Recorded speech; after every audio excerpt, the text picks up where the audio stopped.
This is how I always wanted the Shadow Show to start, with him not being aware of it, people being like confused in here because we're doing other things. Greg Cody has been wrestling his headset for a full 4 minutes. Zaslo's been laughing in his face. Zaslow, is Don Bailey Jr. a local South Florida sports legend? Yes. Chris Cody didn't know who he was. That was embarrassing. That's not knowing who he was is putting it incorrectly. You said Zagacki and his partner. I was like the guy that does games. Yes, I drew a blank. I knew DBJ. I forgot Don Bailey. Yes, I don't listen to a lot of broadcasts of Miami Hurricane games. I watch them on TV. I'm sorry. You don't sound sorry. You sound defensive and defiant, and I do remember you not knowing who he was. Like, you're now softening it because of your shame. This happens around here with multiple Codys. Instead of sinking into the truth and the joke, they get defensive and start fighting, and next thing you know, Jeremy, he knew all along that it was Jeremy's brother. And you're not unlike your father here. Like, you're going to develop some of the things. You did not know who Don Bailey Jr. was, and it is embarrassing. I know who Don Bailey is. You know Don Bailey Sr. more than Don Bailey Jr., No, right? Junior I know. You know about those rugs? I do. Are you kidding? I'd like to pose for one of those. Are you kidding me? Let's do that before the show is over. Hey, that's something that could We're definitely kidding. happen. No. In fact, we can go make Dumbest things you could have said. Why don't before the show's over, all of you help me have as the punctuation on the show today. You met Dan? Greg Cody doing show on his side on what appears to be a bearskin rug, and I always thought that Don Bailey Sr. was nude because I Underwear. He's wearing underwear the color of the rug, but Very masculine looking. Yeah, and I don't think it was a bearskin. I think you might be conflating the Burt Reynolds photo. Thank you. It's not There it bearskin, is. but I'm for the audience. And Shadow Show. I can see where you think that's nude. Yeah. I did think it was nude throughout. Like, that's been up for I don't know how long. In fact, can you please look that up for me? I'm sure you My can whole find- life. My Three whole generations. life, I feel like I have seen that. The To me- sign for those, this is just audio only. Well, it's the YouTube audience is seeing this. I No, believe. that's a Shadow Show. No, I think they are seeing We this. did this for them? I think we Okay, did it broke just for them. Okay. I think we broke character for a moment to give them the Don at Bailey us. Jr. And the reason I said the bearskin rug and Burt Reynolds, they can find that too, is to conjure for the audio audience the amount of sensuality that Don Bailey Sr. is trying to give Very off with his masculine. nudity here. He just passed away December 21st, 2025, I'm being told. I think not too long ago, Don 93 years old. Don R.I.P. Bailey Sr., I think maybe for his 90th birthday, tried to recreate that photo. And it was great. We should do it as homage to him. Before the end of the show today, I want Greg Cody giving takes from a bearskin, the equivalent of suggestion, a Greg. bearskin rug. Yeah, I don't know if that's going to happen, Dan. I believe it is. Yeah, we'll see.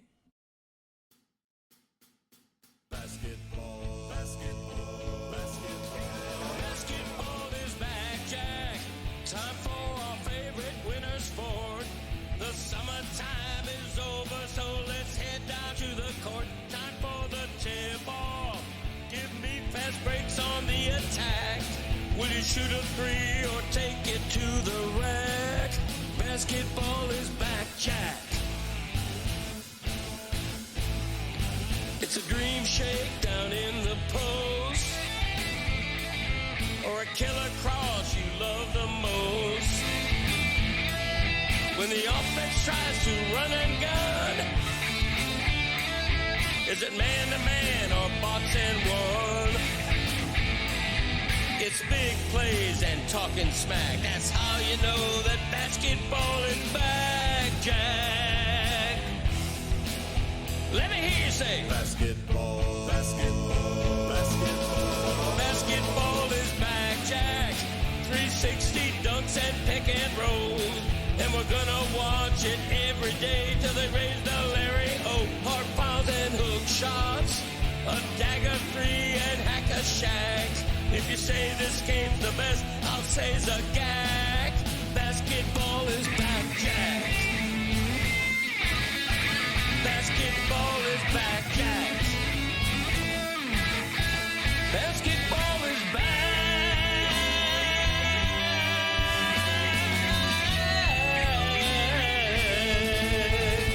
Basketball is back, Jack.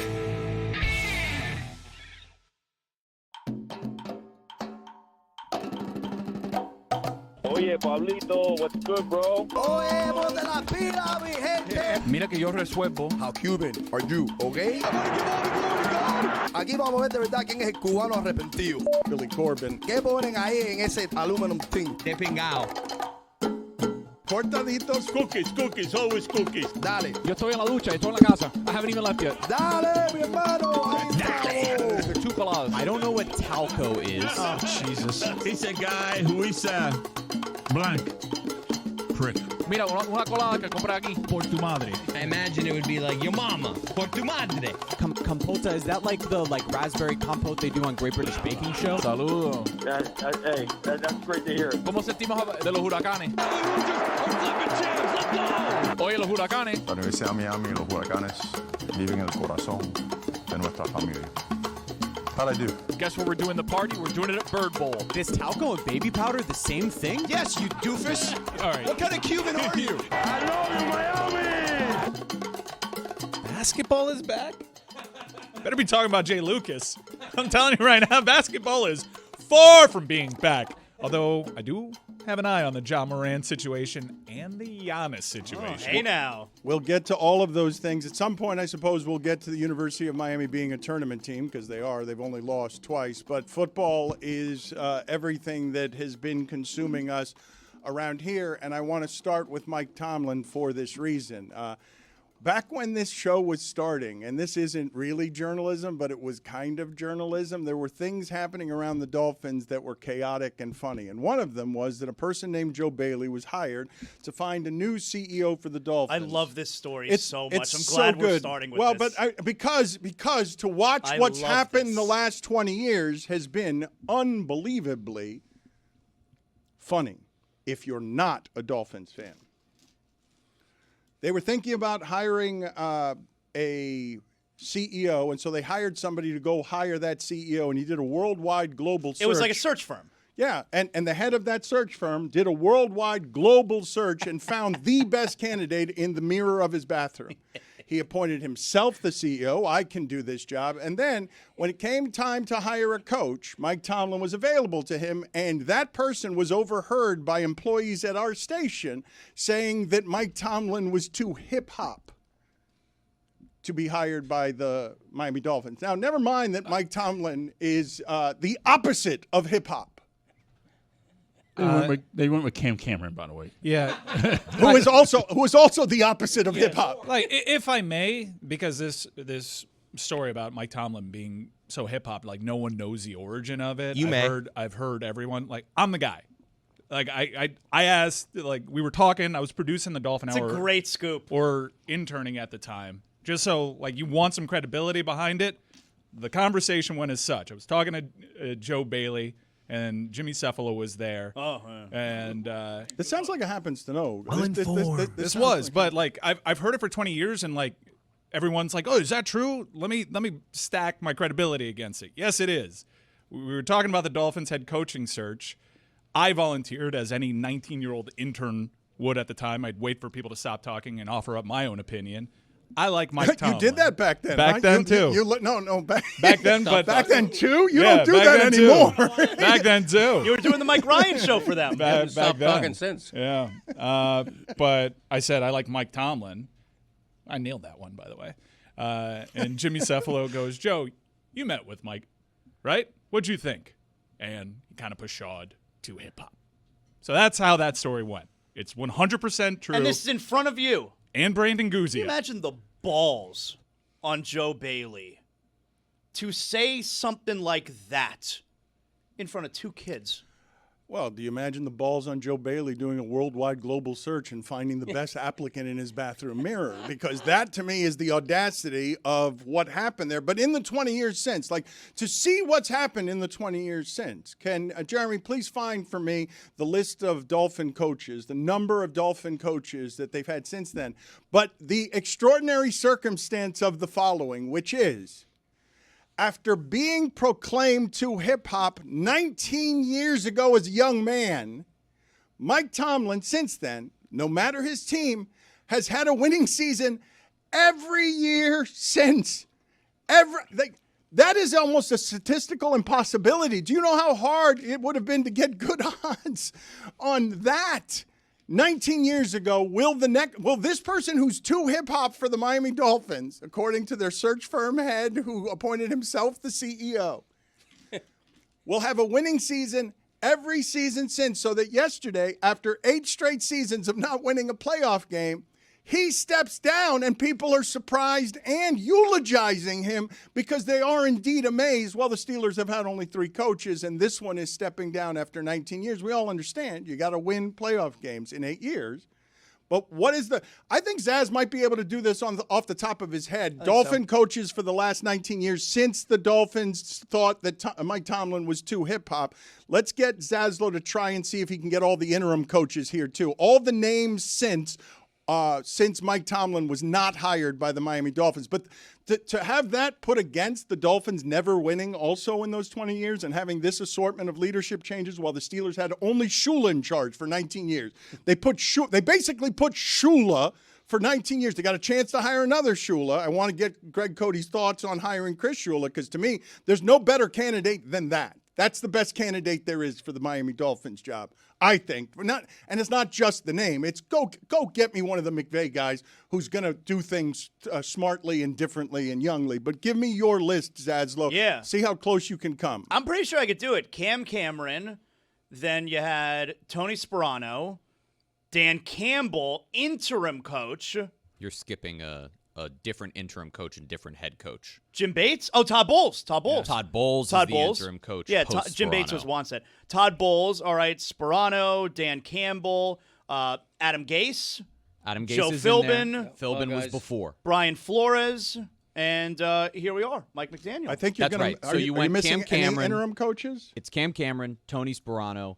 Sperano's interim coach when he was fired midseason was Todd Bowles in 2011. He had 3.5 years of Joe Philbin. His interim coach was Dan Campbell in 2015. Then Adam Gase for 3 years, Brian Flores for 3 years, and Mike McDaniel for 4. And one thing all of those coaches have in common is that none of them had been an NFL head coach before. And that's the only thing that concerns me about them hiring Chris Shula, is that I think there's a segment of the Dolphins who finally want experience. Oh, I in don't that care. seat. McDonald wasn't a head coach. Well, it doesn't matter that you don't care. McVay wasn't a head coach. No, but that's not how we're doing it anymore, Greg. That's Okay. just not how we're doing it I'm anymore. telling you, that's part of the thinking. If you look at the within the playoff Dolphins. teams, though, there are like Sean Payton went somewhere and turned it around. Like there are examples of both. I don't think there's a right way to do it. You can get a young guy. There is a right way to do it if you don't have a quarterback, and it's build with someone with stability you don't have a quarterback. Tomlin wouldn't help them this year.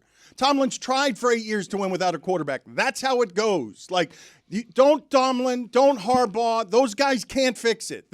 They win you the press conference in the offseason. Get me somebody who I could tie to a quarterback so I could build the architecture for the future. I'm not sure that's how it goes. He's still making the playoffs without a quarterback. Usually you suck.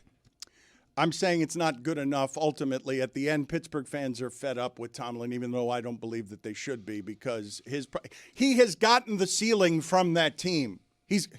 That's the best you can do with Mason Rudolph playing games for you all the time. Right. Well, Chris Shula obviously is the opposite of a quarterback whisperer. I mean, if you're thinking quarterback first, I'm not sure you hire a defensive coach. But, no, I'm not anti-Chris Shula at all. I think he'd be a good hire, but I'm not one of these people who says, oh, you got to go get Chris Shula. He's going to be great. We don't know that. We don't know that he's a head coach. We still don't know that Mike McDaniel is a head coach. He's an offensive coordinator. Is Chris Shula going to make a great head coach? A lot of people seem to think yes, and I'd love to think yes, but nobody knows right now. I think when you don't have a quarterback or, if you have a first-year quarterback, I think hiring a defensive head coach is a mistake. I think it's a mistake because eventually, okay, so hire a great offensive coordinator. All right, good. And then that guy inevitably leaves because he's a really good offensive coordinator, and now you're changing the offense with the young quarterback. Like, if you don't have a quarterback or if you're drafting a rookie quarterback, I think you need an offensive head coach because there's no threat of him leaving. But I don't know if they're going to have a quarterback. And when Greg Cody says I don't know, we could literally almost apply that to anybody. Because if I put Tomlin in here or Harbaugh in here right now, we also don't know. Like, we don't know anything about what that person can actually build because they don't have a quarterback. But except that we've seen 20 years of their work. There's a track record that there isn't for a Chris Shula or anybody else who hasn't been a head coach. I've seen 20 years of his work in a place where he has organizational stability and support all around him. That does not mean he can take it and just pick up and leave and take it with him. I think that stays there. The Steelers have had the 3 coaches in all of their existence. I can see Tomlin bouncing around from here. I can see this next job not working and then him getting a 3rd job because I'm telling you, we give these guys too much credit on leadership when what they inherit is very often something that is so sprawling, especially when you're leaving a place you've been for 20 years that has function and you're going to a place of dysfunction, that they get there and they're like, what the bleep is this? My attention to detail doesn't work here. Who are these people? What's wrong with them? Yeah. I do think somebody out there loves Quinn Ewers as an option. McDaniel did. That's why he gave him 3 games to prove himself late in the season. Oh, you think he did that because he loves Ewers? I think he did that because he was desperate and wanted to see if the guy. Yeah, I mean, yeah, for sure. He did that because Tua couldn't get hurt as an injury risk in the salary. There was no reason to play Tua whatsoever, so they went to the next guy. It could have been anyone in the world. They could have signed Cleo Lemon again. Like it could have been anybody in the world playing quarterback for them. It would not have mattered. They just needed – Tua was going to sit no matter what. It wasn't about enthusiasm about the future. But I want to get into with Cody some of the details that I gave you earlier this week because I don't know the right way to fire someone, but I know that this is the wrong way. And the way that it happened with the Dolphins, Mike McDaniel is conducting his exit meetings. He's in the middle of a day full of these. He's got a lot of players that he's sort of explaining what next season's going to look like, how they did this season, whether they're going to be here, what he wants from them. So he's behaving as if he's still got a job. Stephen Ross walks into the room, and it's described as kicking down the door. Like there was not an announcement, an appointment. There was no warning of this. And the player is sitting there looking at the middle of his exit meeting. It's what's happening here. And McDaniel finally, we'll pick this up later. Like, they're middle managers, okay? We forget this all the time. Look at how Bisciotti behaved yesterday as the Ravens owner and remind yourself that the owners are the one in charge and all these people that we spend all this time talking about on television, all middle managers, all of them. McDaniel's like, oh, okay, I guess this meeting, we'll pick this up later. And then he was fired. That's where and how he was fired. Didn't know he was going to be fired. That's the end of the exit meetings. What are your thoughts on what happened there, how it happened? Where do I start? The owner totally misplayed this. It was an act of indecision by Stephen Ross. You know, Black Monday is when you fire the coaches. That happened to 5 or 6 other guys on Monday. And McDaniel on Monday is having a press conference saying, I'm not only still here, but I'm going to be in on the general manager hire. Okay, so at that point, Thursday, 3 days later, you assume McDaniel's getting 1 more year, which I think had been the assumption all along, especially since they fired Chris Greer and then finished the season 5-3. So this is a flip-flop on Stephen Ross. Nobody knows exactly what the change of heart was. Well, let me ask you something there. Is it a flip-flop on Stephen Ross, or had they decided within their GM interviews over those days they really like this John Eric Sullivan, and John Eric Sullivan does not believe that McDaniel's the right coach? It's possible. Yeah, that's possible. But, you know, did they have any interest in Harbaugh?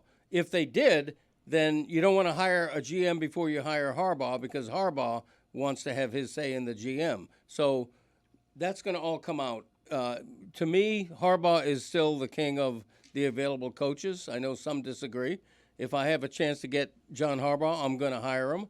Apparently the Dolphins felt differently, and now let's see the way they go.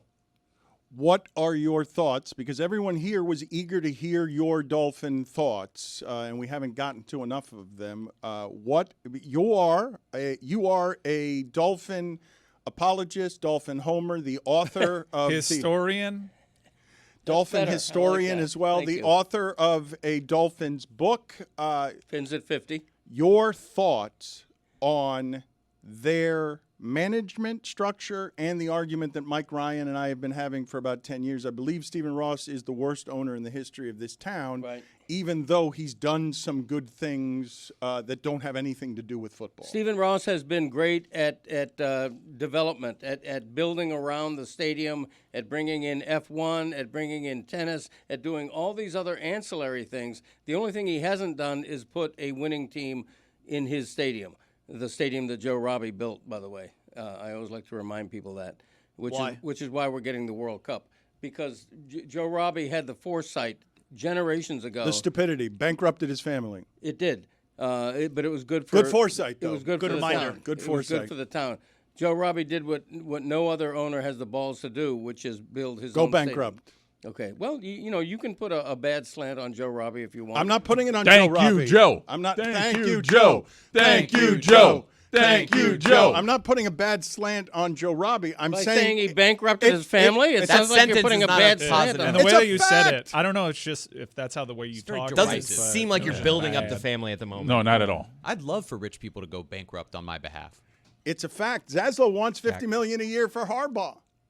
No, I don't want that. I'm saying if Stephen Ross wants that, he can do it. I think they should have gone after Harbaugh. The timing was right.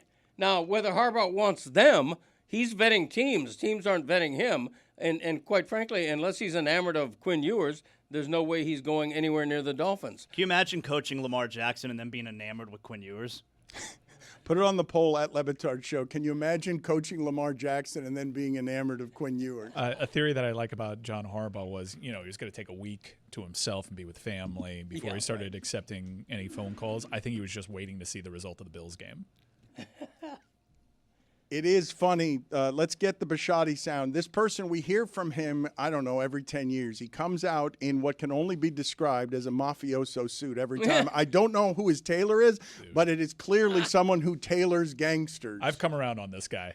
I like him. I think it's the shoulder pads or the fact that he looks like he'd pay a couple $50,000 to watch them have sex. So here is Bishotti, and last time I think we saw him was just how casual he was in front of microphones during the Ray Rice scandal. Like, yeah, whatever's happening down here. I know you guys are all troubled by it, but I'm above all of this. I've got a lot of money, and my suits are tailored by somebody who's a mafioso. Here's Bishotti talking about how much longer Harbaugh would have lasted. He's actually reacting to the Tomlin news and saying how much longer Harbaugh would have lasted if Loop had made a 44-yard field goal. If Tyler Loop makes that field goal, is John Harbaugh still here coaching this team? For a week. Wow, I'm back.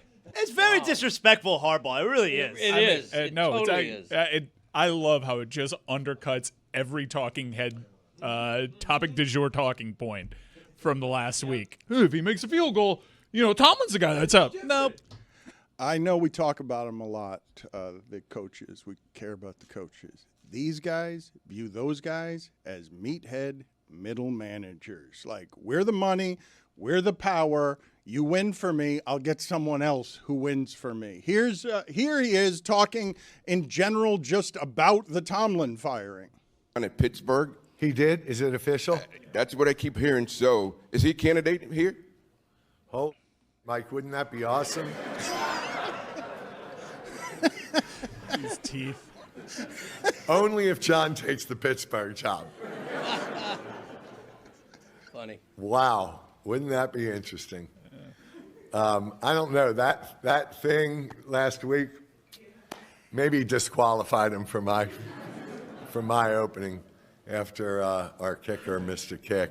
Oh, he's pounding his chest like King Kong. Did Mike Tomlin do that after they won? After that win, he kind of looked at the camera and was like, I just like that he admitted he's into swapping.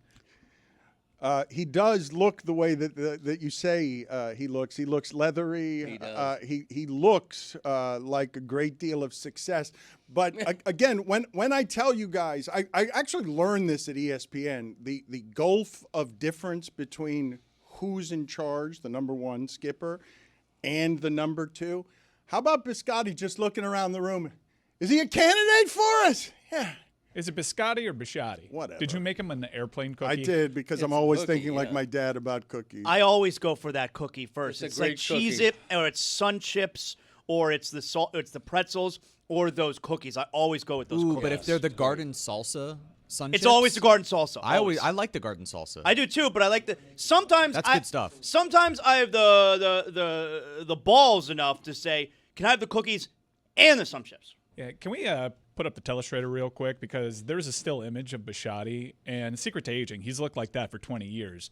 It seems like there's a G&T in his hand. If not, there should be.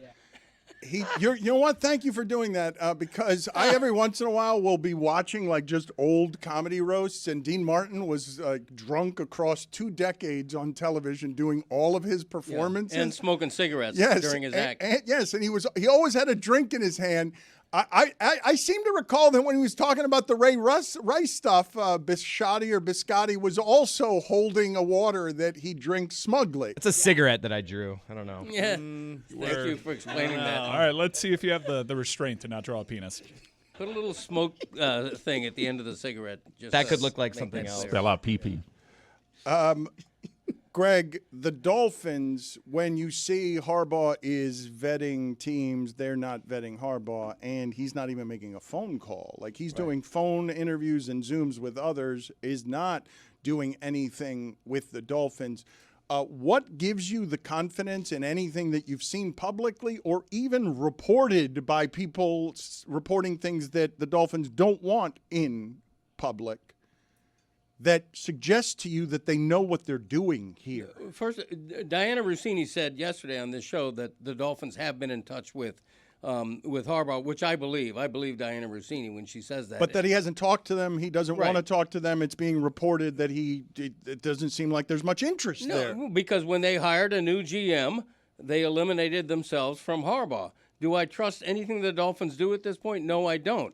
I agreed with them firing, and they can say he stepped down, whatever. They fired Chris Greer at midseason. I totally agreed with that. For 15 years, he had failed at his job. McDaniel, you could have made an argument he had earned one more season. Let's see who replaces McDaniel. No evidence that they know what they're doing. You have not. Right. Have you seen a fact, a reported detail, anything that suggests to you, okay, they know what they're doing? Okay, the GM hire has a track record with Green Bay. He doesn't have a ton of experience. He looks the part, though. at being a GM. Yeah, but I'm a little confused. They were pretty decisive on the GM. Yeah. And I know Well, if you allow for the fact that Chris Greer was in a job failing more than any other GM ever has, they eventually got to decisive. Yes, but he had the job and stability longer than anyone with that failure resume has ever had that job. Right. So let's see they, who they he moved picks for a on one. coach. They moved on one pretty quickly, and everyone seems to think this person's fine. I know the McDaniel thing could have been handled a little bit better, but look, I understand we have a differing opinion on Why Stephen could Ross. the McDaniel thing have been handled?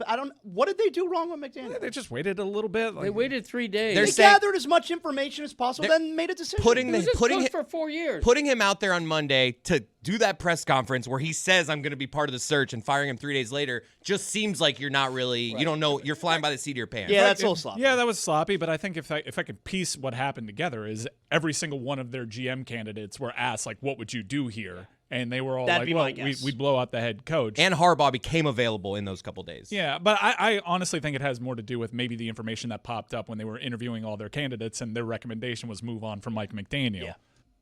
I just saw Tony pop up, and Tony is a hustler, and Tony is trying to do something here. We are the Cuban epicenter of sports in Cuban sports history in America because it's Mendoza against Cristobal in Que Bowl A. And Tony has gone to Columbus, which I can't believe.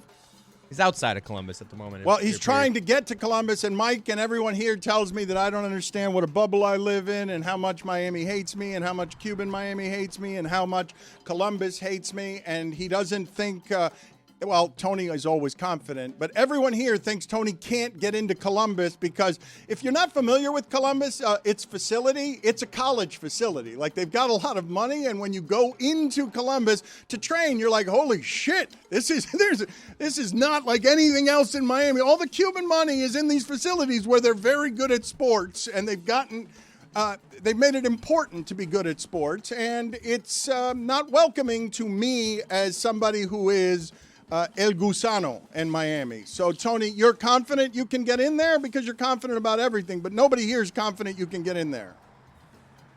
Yeah, correct, Dan. Hello. As you can see, I'm sitting right now on the one concrete block in a median on 87th Ave and 32nd Street, right between three different schools. I got Banyan Elementary to my left, I got Christopher Columbus High School behind me, and I've got St. Brendan right down the road, which is literally right there next to Columbus. So right now we're standing in front of the Fernando Mendoza Class of 22 Heisman winner sign, which is what I wanted to get you here. It's a bit of a fortress. Columbus is a bit of a fortress. There's a lot of people on golf carts driving around. There's a lot of people watching and looking and kind of pointing and seeing what you're doing. So I've made a couple calls. I've made some contact with a couple of different people. I'm certain we're going to be able to get in later on. And, and maybe have some surprises along the way. You're certain? I've already made the calls. You're certain you're going to get in there. No one here believes that. No one always knows a guy. Yeah, but you were certain that Davis Mills was going to be a champion quarterback. Hey, he's still alive in the playoffs. Whoa. First off, did not say champion quarterback. Said there's something there. Yeah, and by the way, good. he kept them afloat. By the way, did you know the Texans won like 8 or 9 straight games or 10 straight games? Yeah. Who was in there? Davis Mills. Thank you. Yeah. I don't think this is the way to get in there, but I really would like to sort of write the word Cristobal on the top of the F in Fernando. Yes. Just to Stop stirring shit, dude. Just to, we're put your moving mark mountains there. here to make this happen for you. Oh, You want me to start burning, Stop sounding contacts so and people put that I have out here at by Columbus? it. Like, it's worked for us for 21 years. Sorry. No, it hasn't. We haven't moved the mountains. No, you don't get We got everything the you most want. Cuban game ever played in our town, and the mountains haven't been successfully moved. It's working out for me, even though the head coach won't come on our show. Maybe a couple of hills. It is working out for us spectacularly. Are you not seeing I how love the cars just going by. it is? behind Tony. It's good. It's good.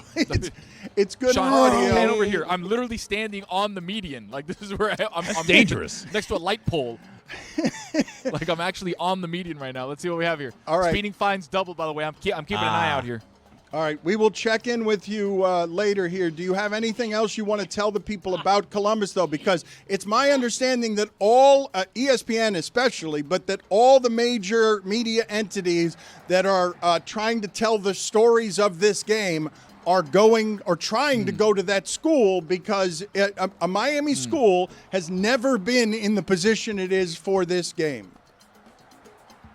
Yeah, so I've already had word from my contacts here at Columbus saying that CNN is going to be here today. So I'm trying to finagle, trying to Cuban Miami my way into. Oh yeah, we're with CNN. We're here DLS. We go right first, here in then the middle. CNN. All right, So- tell them that. Maybe I'll try, but my contact said that we may have some surprises You don't along try, the way. you do. But thank you, exactly My mother right. used Just to say do it. So.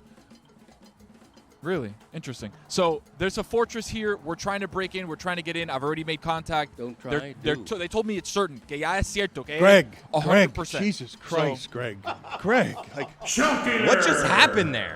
Greg, you're doing a show He's on with a roll us. today. You're on air doing a show with us. You're not just talking to Tony or your son. Me or, cago tu madre, Greg. Gracias, tío.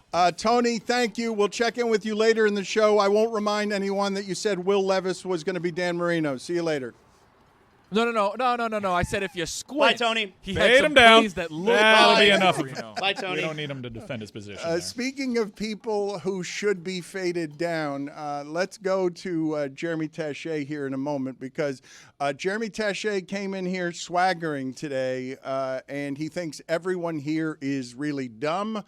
So we go now to Jeremy Taché. Jeremy, why do you think that everyone here is really dumb? Well, Zaz and Dan, I mean, you guys are fools.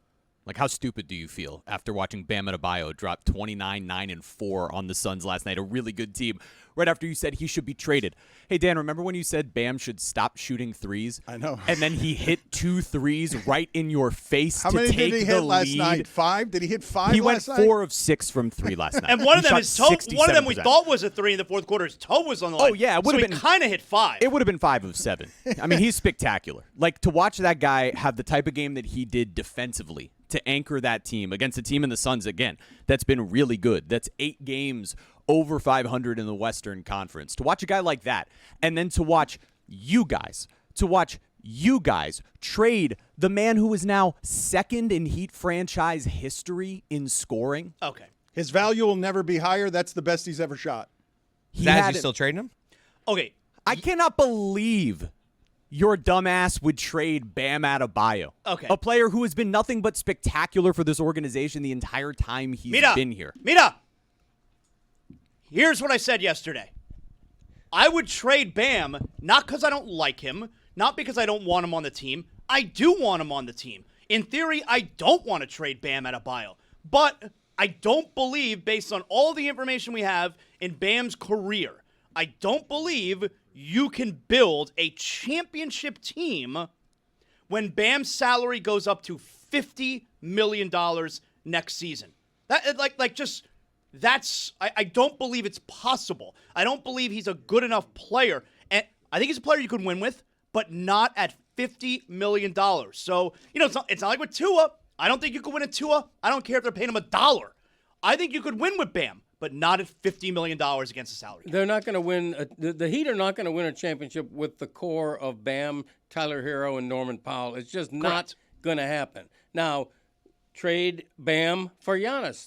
I'm suggesting Okay, we'll get to that stuff in a second because Giannis booed his own booing fans last night. Great. And Rachel Nichols is reporting that John Morant wants to be in Miami. That is his preferred destination. But can you tell me, Jeremy, that game last night was a lot of fun. It's awesome. Put it on the poll. Should it be illegal to have Dylan Brooks and Grayson Allen on the same basketball team?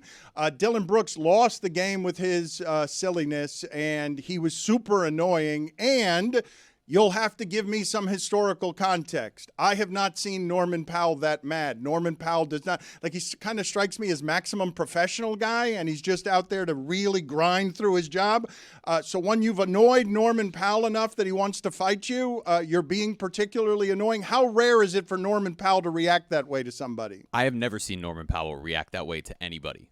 He is one of the most professional people I've ever been around in sports. Okay, you've been working for 6 minutes. You're covered in embryonic fluid. I'm sorry. I'm holding 2 Emmys right now. You want me to get here? Hold on. Yeah, congrats on that Emmy. Here's my 3rd Emmy, Dan. You have any Emmys? And again, look at that shirt.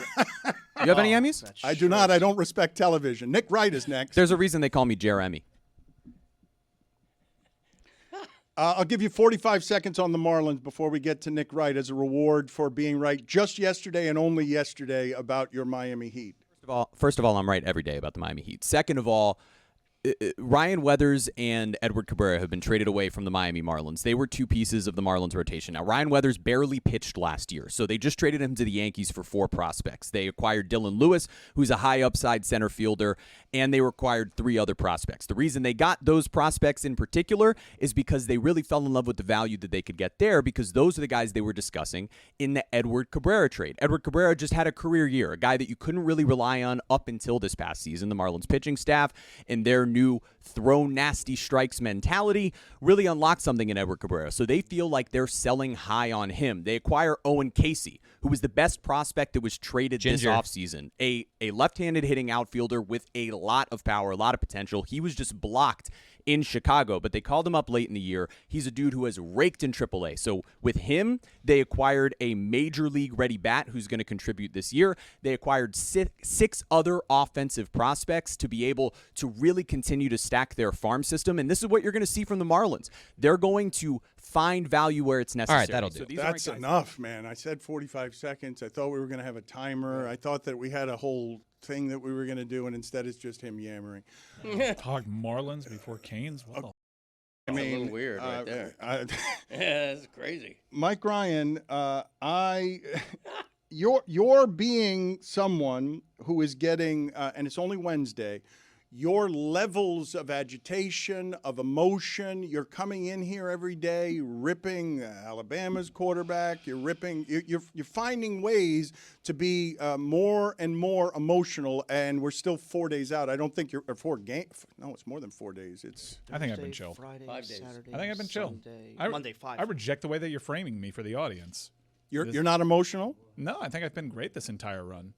I could be shoving it up everybody's ass. I haven't done that yet. You haven't? Not yet. You demanded apologies from both me That and was the first Zaslow time- on Monday, and you said Billy Corbin. I think Appropriately. that was a very popular stance.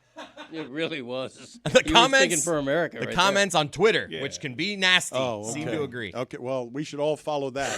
That's it. Should be a life principle to follow the comments on, on No, Twitter. I think you're framing me in an incorrect fashion. I'm sitting pretty. What's up? We'll get to you in a second, but we've got Nick Wright waiting. So let's talk. Man, there's a lot going on in sports, and Nick Wright has a lot of opinions. So let's speed him up and get as much sports information as we can from Nick Wright. He's next. Grateful for Nick Wright's time. He's very busy. He's got a very popular television show. And what is he smiling about? Because what do you? You're just always, the intros are always so kind, and then I leave the interview, usually mad at you, and so it's just a nice emotional roller coaster. But thank you for having me on, Dan. Happy New Year. I just got some chocolates from you guys and a hammer. I literally just got it this morning. It was a New Year's present. It's January 14th, but I appreciate it all the same. Thank you. Let's speed him up. I want to get as much sports stuff from him because it's going crazy out there, and he's the best going right now at Sports Opinion. Let's begin with the legacy of Aaron Rodgers. He has Tom Brady has won a playoff game more recently than Aaron Rodgers. Yeah, listen, I think that when you are one of the four most talented players in the history of your position and you end up, around, I don't know, the 9th or 10th best player in the history of your position, it is a compliment to say you underachieved. And I think you saw on the back during his final, what is likely his final game in the NFL, some of the stuff that made him not that guy in the biggest spots, where he was making it clear to the entire world mistakes were made, but they were not my mistakes, wearing his disgust on his face. And also DK Metcalf drops a pass, so he ices him out of the game plan for a couple of hours. It's odd to be one of the 10 greatest players in the history of your sport at your position and still have underachieved, but I think that's what he did. Is that quick enough? Good. Yes, Bang, bang, it's a good you start. Want follow-ups? It's a good start. No, I don't want. I want you to give me what you got, and I don't think I'm going to have very many follow-ups. But we want to bang through this as fast as we can here and give as much nutrients as we possibly can. So Mike Tomlin's career postseason record is 8-11, a .421 winning percentage. It's 23 out of 25 coaches with at least 15 playoff games. Since 2011, he's 3-10 in the playoffs, and he's lost to Tebow and Blake Bortles. Tomlin, give me what you got. I would analogize it to if a bunch of people left your show and then you had a big coaching tree and then they all failed, and then it was people were like, sad, Le Batard, what's he doing? When in reality it's a compliment. It's they only got that platform because of the high tide raising boats. I think Mike Tomlin got, and I don't, can you buy Emmys on eBay now? I think they got to the playoffs with less than playoff caliber teams because of Tomlin's inherent excellence at getting the most, juice from the squeeze. And then once the playoffs begun and you played actual good teams, they got clocked repeatedly. With that said, he's not blameless, because I do think over the last half decade, the priority shifted from winning Super Bowl 7 to guaranteeing you had the best chance to not be below 500. In 2019, at the tail end of Big Ben, he got hurt 3 games into the year. They're 0-3, and they trade a first-round pick for who? Miami's Minkah Fitzpatrick. That year, not only was Burrow and Herbert at the top of the draft, but Jordan... We've lost your audio, Nick.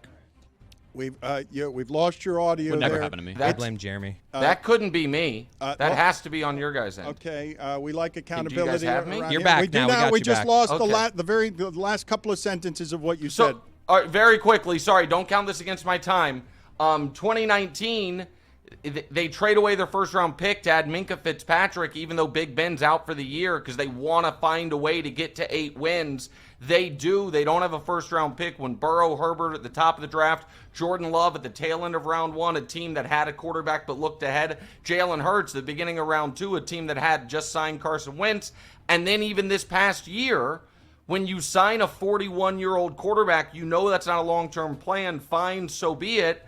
But in the first round, and I'm not a huge Jackson Dart or Tyler Shutt guy, but they don't draft a quarterback there. Instead, they draft a D lineman. It felt like near the end, they were prioritizing high floor rather than high ceiling, and I think that got in his way. But I think he is a great, great head coach, and I also think he's likely going to be a colleague of mine at Fox. So welcome to the team, Mike. You used the phrase toward the end, and I've gathered from your commentary, although I haven't heard you say it plainly, that you think Lamar Jackson is toward the end, that whatever it is that is going on with Lamar Jackson, we've seen his best play, and it's no longer prime Lamar Jackson that we're ever going to see again. Am I misrepresenting you? You're not misrepresenting me. I don't. Toward the end is maybe further than I would go, but do I think Lamar Jackson's likely to ever reach the peaks he has already reached? No. Do I think that a Lamar Jackson, I know he has these gaudy passing numbers, and the numbers are the numbers, but do I believe, having watched the NFL, that some of Lamar Jackson's efficiency and excellence passing the ball is a byproduct of teams being so afraid, correctly, what he can do running the ball? And therefore, if moving forward, he's more like he was this year than in previous years, where he's simply not a real threat as a runner, he's going to see more complex, more difficult passing game looks, and that could hurt his productivity. You also add to the fact that he has missed at least a quarter of the season 3 of the last 5 years. You also add to the fact that he wants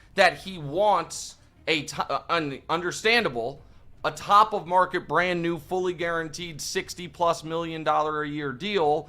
I think their best chance to win a Super Bowl was January of 2024, hosting the Kansas City Chiefs in the AFC Championship game, and they might have done it, but Justin Tucker demanded to get warmed up in Kelsey and Mahomes' practice area, and it's all been downhill from there. Hey, Nick, this is a bit off subject, but I'm wondering how hard you're working behind the scenes to finagle an invitation to Travis and Taylor's wedding. Not working behind the scenes on that at all. I would imagine our mutual friend, Adam Lefko, will be invited. I've always tried to be very clear about this. I am friendly with Travis. I love Travis as a football player, and I also think he's the greatest tight end ever.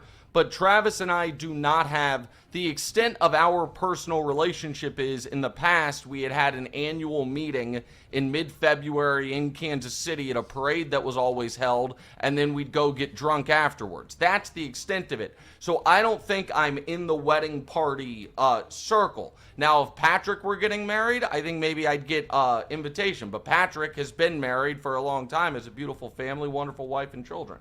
Put it on the poll, please. Best tight end ever, Kelsey or Gronk, at Le Batard Show. Explain to me what's going on with OKC and the Spurs. Well, I think that it would have been a 5-alarm fire for OKC had they lost last night. They didn't, and Shea stabilized, and I think that is a unique matchup for OKC because OKC has a lot of inherent advantages over most of the excellent teams in the league, but one of them is because of their youth and their depth, they can just send wave after wave of excellent defender at you that's going to wear you down, and by midway through the third quarter, most teams are like, next game's probably going to be easier. Because of the Wemby-Chet rivalry that Wemby has created out of thin air, there can only be one super tall, skinny guy. They play with an edge, and they have the youth and the depth to where they are not going to wear down. I need to see Wemby play, 50 games-ish in a row to where I have confidence that they are a real contender. But that is the first tough matchup that OKC has. But I just remind everyone, 5 of the last 6 champions, midway through or early on in the year they were defending their title, everyone thought that team's obviously repeating. And not only did none repeat, none got back to the finals, none got back to the conference finals, and the only one that's even been back to a conference finals, forget the year after, at any point post-championship run is, of course, the championship we don't count LeBron James's in the 2020 Los Angeles Lakers. We'll get to LeBron in a second, but what do you have for Nick Wright says? The Packers win or the Bears lose? Okay, sorry, I didn't understand. Great question, Zaz. You had 6 words, you stumbled over 2 of them, but I've translated it. The Packers lost. Caleb's sensational and special, but that is an unfathomable loss for the Packers, and it's on a long list of really tough ones.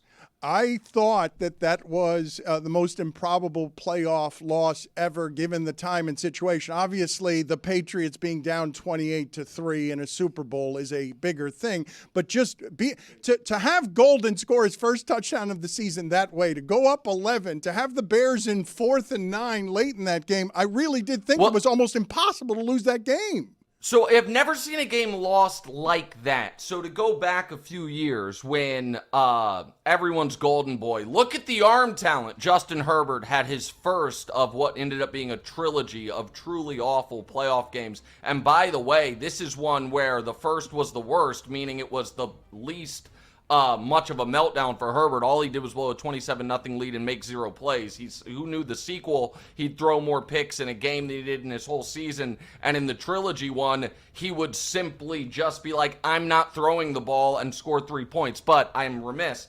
In part of that comeback, the Jags had 4 second-half possessions, scored 4 touchdowns. The Jags had to be perfect every possession. The Bears were down 21-3, threw a pick, had a possession where they gained 2 yards and allowed a touchdown and still came back. And the Packers never turned it over. The Packers had the ball 8 times after going up 21-3, never turned it over and lost. I've never seen a comeback like that, and I don't think this is year over year sustainable. But as far as for the rest of this postseason, there is something to the fact that trailing by double digits with 5 minutes left this season, every team but the Bears has 3 wins and 159 losses. And the Bears, trailing by double digits with 5 minutes or left, have 3 wins and 3 losses. For everyone else in the sport, it's a 2% chance of victory. For the Bears, it's a 50-50 shot. They're the only team that can trail by 10 entering the 4th quarter this weekend and feel okay about it. Who you got in the natty? You guys. I'm going you guys. I had you guys over Ole Miss. There was I was very conflicted, and I actually said this on the TV show. I have personal relationships to Miami, most notably this show, but really Mike Ryan specifically, because I know he lives and dies with it. Le Batard, I think, used to care about the Canes, and then he was like, I'm a big J journalist. I can't care about anything. And then he's like, wait, all the money is in doing Miami Heat rants, so maybe I should lean back into the fact that my football team's good. Did I get the timeline right? I'm not sure. Yeah, you got it. Regardless, so I was rooting, and a couple of the producers on our TV show are Miami grads, including the world's greatest social media producer, Giannis Sanchez, who really lives and dies with it. I also wanted Lane Kiffin to stick to him. I really liked the idea of Ole Miss. He leaves Ole Miss because you can't win a championship there, and then they win the championship. So in that game, I was conflicted, but I like your guys' chances. In this game, I'm not conflicted at all. I like Kurt Cignetti and his amazing coaching job and his squad of super senior 27-year-olds. However, I like when the U is rolling. I like when Michael Irvin accidentally reveals he has washboard 8-pack abs. I like Ibis. I've never done cocaine, but I imagine I'd like that. So I'm going for the Canes. Greg, what do you have for Nick Wright? Hey, Nick, America is under threat of a Denver-Seattle Super Bowl. I wonder if you see a super team this year. Is there anybody in the NFL that's an extraordinary all-around team. No, listen, the super team decided they'd, take the season off, sadly, and not make their 4th straight Super Bowl. I think Seattle's the best team, but when literally every single person involved in watching or covering the NFL, their biggest concern about your team is your quarterback going to melt in a big spot? It feels like that team's never going to be the consensus favorite. Denver, I give Denver credit. They won 14 games. I don't fully believe in them. I think Buffalo has the superhero. The Rams are the best team, but have had some odd, end of games losses, and that Panther game, they weren't actually all that impressive. But no, much like 2007, I've told this before, but I'll do it very quickly. 2007, Tom Brady takes the field trying to become the greatest single-season team ever. The 07 Patriots go for his 4th Super Bowl. They don't win that game. He tears his ACL in 2008. 2024-25, the exact same scenario for Patrick Mahomes. The 2008 postseason was a weird one. We got the 9-win Arizona Cardinals playing a Steelers team that nobody thought was really exceptional. I wonder if 2025 is going to be similar in its weirdness. With that said, my Super Bowl pick is not a weird one. It's Rams-Bills. It's the 2 best quarterbacks in the tournament. Wow, you have Josh Allen going on the road and doing that. Yeah. That's a lot of faith in... He's the best player in the tournament. Agree. And can I say something about that? You didn't even ask me. I want to say something. Nor do you care whether I say yes or no. You can say something about that. You're going to say it. Yeah, go ahead. This is not a shot at others as much as it is a compliment to myself. These folks that wanted to preemptively lower the stakes for Josh Allen in the wild card game as a way to either ingratiate themselves to the ball knowers or to make it clear that only a Neanderthal would think that an all-time great quarterback has pressure on him when he's in the wild card round in Jacksonville. They actually were doing Josh Allen a disservice. And those of us that said he has to find a way to win in this spot, even though the Jags are really good, we're doing him a service. You know why? Because the stakes were high. That 40-yard seed to Brandon Cooks trailing in the 4th quarter with 2 minutes left become an iconic moment in his career. If it doesn't matter if you win or lose, if it's like, well, we all know he's great, so who cares, then that play is meaningless. The fact that 3 postseasons in a row, Josh Allen had the ball in his hands down either 3 or 4 points in the final 5 minutes of the 4th quarter, and 2 years ago, didn't come through, team got 0 points. Last year, didn't come through, team got 17 yards. And this year, did come through, team got a touchdown, and it was such a fait accompli that the analysis was they should have stopped trying to score briefly to give Jacksonville less time. That's the way you become a legend, is doing legendary moments when the stakes are high. So I say all that to say this. You're welcome, Josh Allen, for the pressure. It is a privilege, and this is how you become an all-time great. Not because someone's like their run defense. I got to listen to my guy Dominique and others be like, have you seen the Bills' run defense? Guys, they've got the rushing champ, the best offensive line in football, and a top 5 pass defense. And, oh yeah, by the way, Josh Allen. They should be awesome. I completely agree. I love watching him in these moments, too, because you know exactly what's coming. They're calling plays. You got to keep it in his hands. And I think, I know you're a Chiefs guy, and maybe some of the knock will be, well, you had to wait till guys like Lamar and Burrow and Mahomes were out of the playoffs to do it. But the point was brought up on CBS that he actually is the reason a lot of those guys aren't in the postseason right now, because he beat them in the regular season in huge games in retrospect. Well, so listen, I also think this whole the pressure's on Josh because that trio is out is bullshit. The pressure's on Josh because Mahomes is out. Joe Burrow, everyone acting like, oh man, got to take advantage of Joe Burrow not being in the playoffs. He's never in the playoffs. He's been in the playoffs twice ever. Like, Joe, the story should be, wow, Joe Burrow's in the playoffs, not, wow, Joe Burrow's not in the playoffs. And Lamar is the one, prior to the win against Jacksonville, Lamar's the one current starting quarterback in the league Josh had beaten in the playoffs, and he was 2-0 against him. Josh was not worried about the Ravens showing up to the playoffs, and the Bengals showing up to the playoffs is a surprise to everyone. It is an opportunity because why are we showing robots kicking people? Why wouldn't we? It is an opportunity. It's in the nuts. Because, why wouldn't we do that? Why wouldn't we do that? I don't even know what I'm watching. Oh, the robot has to do what the guy does. He's controlling the robot. How did he get it right away? I was so confused. It's a bad And then the robot mimics his reaction to getting kicked. I'm sorry the video team interrupted you with their nonsense. You were saying. No, I'm just saying, there will be no...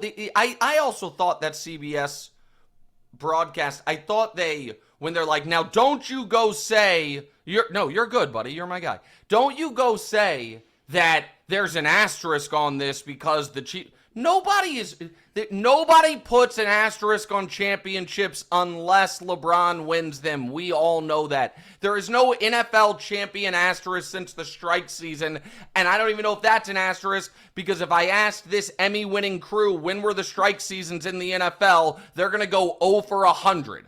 And so, when was it? When was it, Taché? This is Spit not it an at Emmy me. winning crew. I'm an Emmy winning Okay, crew. when was it? When was the strike season? The last 3 years for me. Okay. Well done. He's the host of FS1's First Things First. He's got to get out of here. And What's Right with Nick Wright, the podcast. Thank you, sir. Appreciate the arrogance. Hold on. As Just, always. 90 seconds. I know I have a hard out, but you said we were going to get to something we didn't get to. Throw Mike Ryan on the mic. No pun intended. Hey, Mike Ryan. LeBron James, all-star at 50? No. Have you seen him since he let that streak go? He's been really Maybe good, Zaz was on to something. He's been the really streak good. was holding him down. Yeah. Since then, he's been a top 10 player in the league. Mm-hmm. See you guys. What's going on there? He's got the heart out. He tells me he's got the heart out. We try and get him out in the heart out, and then he yells I at got me. to get a Bron taken. I got a hard out, but the guy had 31, 10, and 9 last night. Nice little role Since player. he turned 41, he's been great. You guys out here Robin. slandering his name. Robin. Mike thinks it's the worst take that you've ever had. He's not going to be an all-star at 50, dude. Okay, well, here's the thing. It will, much like the last time I was on this show, or the second to last time, there is a real tough argument strategy of trying to prove hypotheticals incorrect. I think we can check the archives to see how that goes for others. Notre Dame should be champs. I've learned. If LeBron is an all-star every game of his career, I guess we'll never know if he'd be an all-star. We have to wrap. 5, 4, see you guys. All right, see you later. See you later, Nick. Now, he is a bit of a content machine, so he's allowed us. There are a number of things that I want to get to that he spoke about. But I first want to go to Greg Cody and how poorly, at this point in his career, he wants to do the things that we have asked him to do. Now, this is an incredibly poor recreation of the Don Bailey Jr. famous, iconic billboard that I believe, outside of the Copper Tone ad, is the second most famous billboard in the history. Yeah, there you go. So this is what we're trying to recreate. Look at those abs. And this is what we have. Let's take my dad now. He's not even on a carpet. No, I don't know what you're genuinely had no idea what Greg was trying to do. Greg, you're supposed to be on a carpet, and you're supposed to be a little bit looking nude. You just look like you're in Why's repose. he got a blanket? Like, what are you doing? You got shoes He might on. be nude under that. That's what I think no, we're going but you for. got shoes on. You didn't recreate The waist down. Keep the shoes on a rug. I don't know what he's doing. We don't know what you're doing, Greg. We're advertising a flooring company. On a couch. Cody Flooring. We sell retrograde flooring, mostly linoleum and Chattahoochee. Greg, You saved it with Chattahoochee. You're on. Yes. Well, linoleum is a a tough word. It's Don't you also try it, funnier. Dan. I'll stop you. Thank you. You're supposed to be on the carpet, though. You're supposed to be selling. I'm on a carpet. Talking to the mic. Even there, he does it. All right. I'm on a carpet. Greg, can you do We this? went back to it? Can you do this a little better, please? I'd like to go to you at the end of the segment and have the recreation be a little better than this, if you don't mind. Get nude. What if I do mind? Well, gotcha. If you want Kane's talk, I'll be on Kane's Insight. Dan. all right. Well, speaking of which, thank you. So there's We're a talking number. to Josh Pate and Brooks Austin. I believe we'll go live at 1:45. Mike started his. Yatu Sabe. That was a joke you were supposed to make 20 minutes ago. Ya tu sabe. It's supposed to be in the tone of that kind of thing. Ya tu sabe.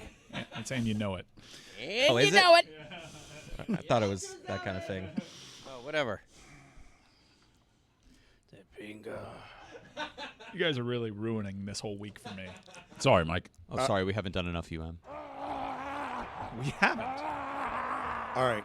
Slow everything down for just a second. Josh Allen has the most playoff wins, 8, without a Super Bowl appearance in NFL history. That's amazing. Yes, that is amazing. That's why I said it. I would also please execute for me by the end of this segment. I'd like to go to the visual of Greg doing that a little bit better than he just He doesn't did want it. to. I got it, and I don't care. How about you do it, Le Batard? Not a bad idea, actually. Might actually You be. know what? Not a bad idea. Let's start the next segment. You know what? I'll allow you to boss me around here, okay? Thank you. And I will show you. You love a costume. No, it's not a costume. I'm going to be nude. And that you would think that would be embarrassing to me, and it will be. But I will do it in the name of leadership to show Greg Cody how it is to help the show, because the show should come first, not Greg Cody. He doesn't understand that. He thinks Greg Cody should always come first. Damn right. So Mike posted this on Threads, okay? Mike Ryan is going to do, I hope Mike Ryan is doing hours and hours of Kane's exclusive content on his platform with D-Money and an assortment of others. Tell people, Mike, where it is that if they want more Kane stuff, if there's not enough Kane stuff here, you have said here on the show this week, and it's early, you've said bleep Billy Corbin. You've said that this show is not viewed as pro-Miami. You've said you're not emotional. This is what you posted on Threads. I didn't think anybody would see it because it was on Threads. That's immediate defensiveness right there from Mike, because This was like about 4 TSLs deep. All right, so this is the quote that Mike Ryan, who says he's not emotional, this is what he put on Threads. Didn't think anyone would see it on the public platform of Threads. It's Threads. Quote, "You haven't been tested. Our minds, bodies, and spirits have been in hell since Halloween. You're walking into an asylum. The same folks picking you have been pouring dirt on our grave for 2.5 months. We're still standing. We're forged in fire and been fighting for our lives longer than you've mattered. See you in a week. Spot the goddamn ball." All right, I stand by it. Wasn't as drunk sounding as I feared. You're threatening Indiana. That's right. You're telling them spot the ball. Spot the ball, please. Inspirational. Spot the ball, please. I think it's being discounted how Miami's had to fight for its life, has had to fight to prove that they deserve to be in this tournament, and they've been living on that edge and playing with that edge for damn near half a football season. I think it matters. And you want to play against an Alabama team that didn't really belong being there, that lost FSU, and a lame duck Oregon coaching staff that internally is probably pretty mad at the coaches that are leaving because that game plan was. Let's go to Miami Gardens and spot the goddamn ball. So in the name of game analysis, and there are a couple of other things that I want to get to here, this is a bit of an oversimplification, but not exactly, okay? I actually think the hardest games Miami had, and this seems asinine given that they were a 9.5-point favorite against Ohio State, but because of playing style and circumstance and playing on the road, I actually think that Texas A&M and Ole Miss were more difficult games in terms of style matchups than Ohio State, because Ohio State was going to try and out-physical Miami, and I don't believe Miami can be out-physical. Now, Miami did play its best game of the season against Ohio State. It's what was required, and it's what they summoned. The game they played against Ole Miss after that was a letdown game.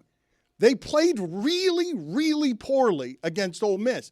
But the only way they lose against Indiana is with turnovers. If they play the game they play against Ohio State, they will drag Indiana.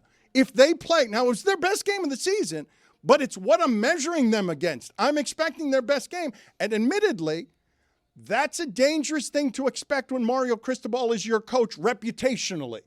Reputationally, expecting Mario Cristobal's team to play the best game in the biggest moment that doesn't have any of the undisciplined sloppiness in it. What are you talking No, about? you know that's the reputationally, Mike. Reputation. What? Yeah, but you're the ones making the reputation. I'm not Reputationally, making the Miami reputation, always Mike. gets up for the big games.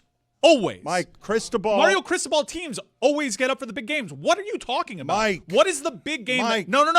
Dan. No. Reputationally, don't talk to me about something that's made up. What are the big games that Mario... I am mad now. What are the big... You're name mad them. now. Name them. Mike. What are the big games that a Mario Cristobal team has not shown up for? I am waiting. Okay, now... I am waiting. Okay, all right, Mike. Quit I being- am waiting. Quit being... I am waiting. 5 No. seconds. Quit being... Are you calling me an because I'm calling you out on your bull? Answer the question. Spot the goddamn ball. Name a game. Name a big game that a Mario Cristobal team has not murdering shown the up show for. with your bare hands and a dismemberment kit You in don't cold just blood. make it louder. This is bull. You can just lie on the microphone. He's had 2 months of big games, and the team has shown up. And you're talking to me about a reputation? Guess who's making the reputation up? Dan Le Batard. Tell me the big game that a Mario Cristobal coach team has not shown up for since he's been at Miami. I double dog dare you. Leave. Out of there. Leave, because I'm not going to be interrupted again, so just leave. Childish. It is a good Disgrace. rhetorical trick Aren't that you he's supposed doing. to be naked? Because you already showed your ass. It's a good rhetorical trick, right? Because it's like until this year, they didn't earn their way into any big games.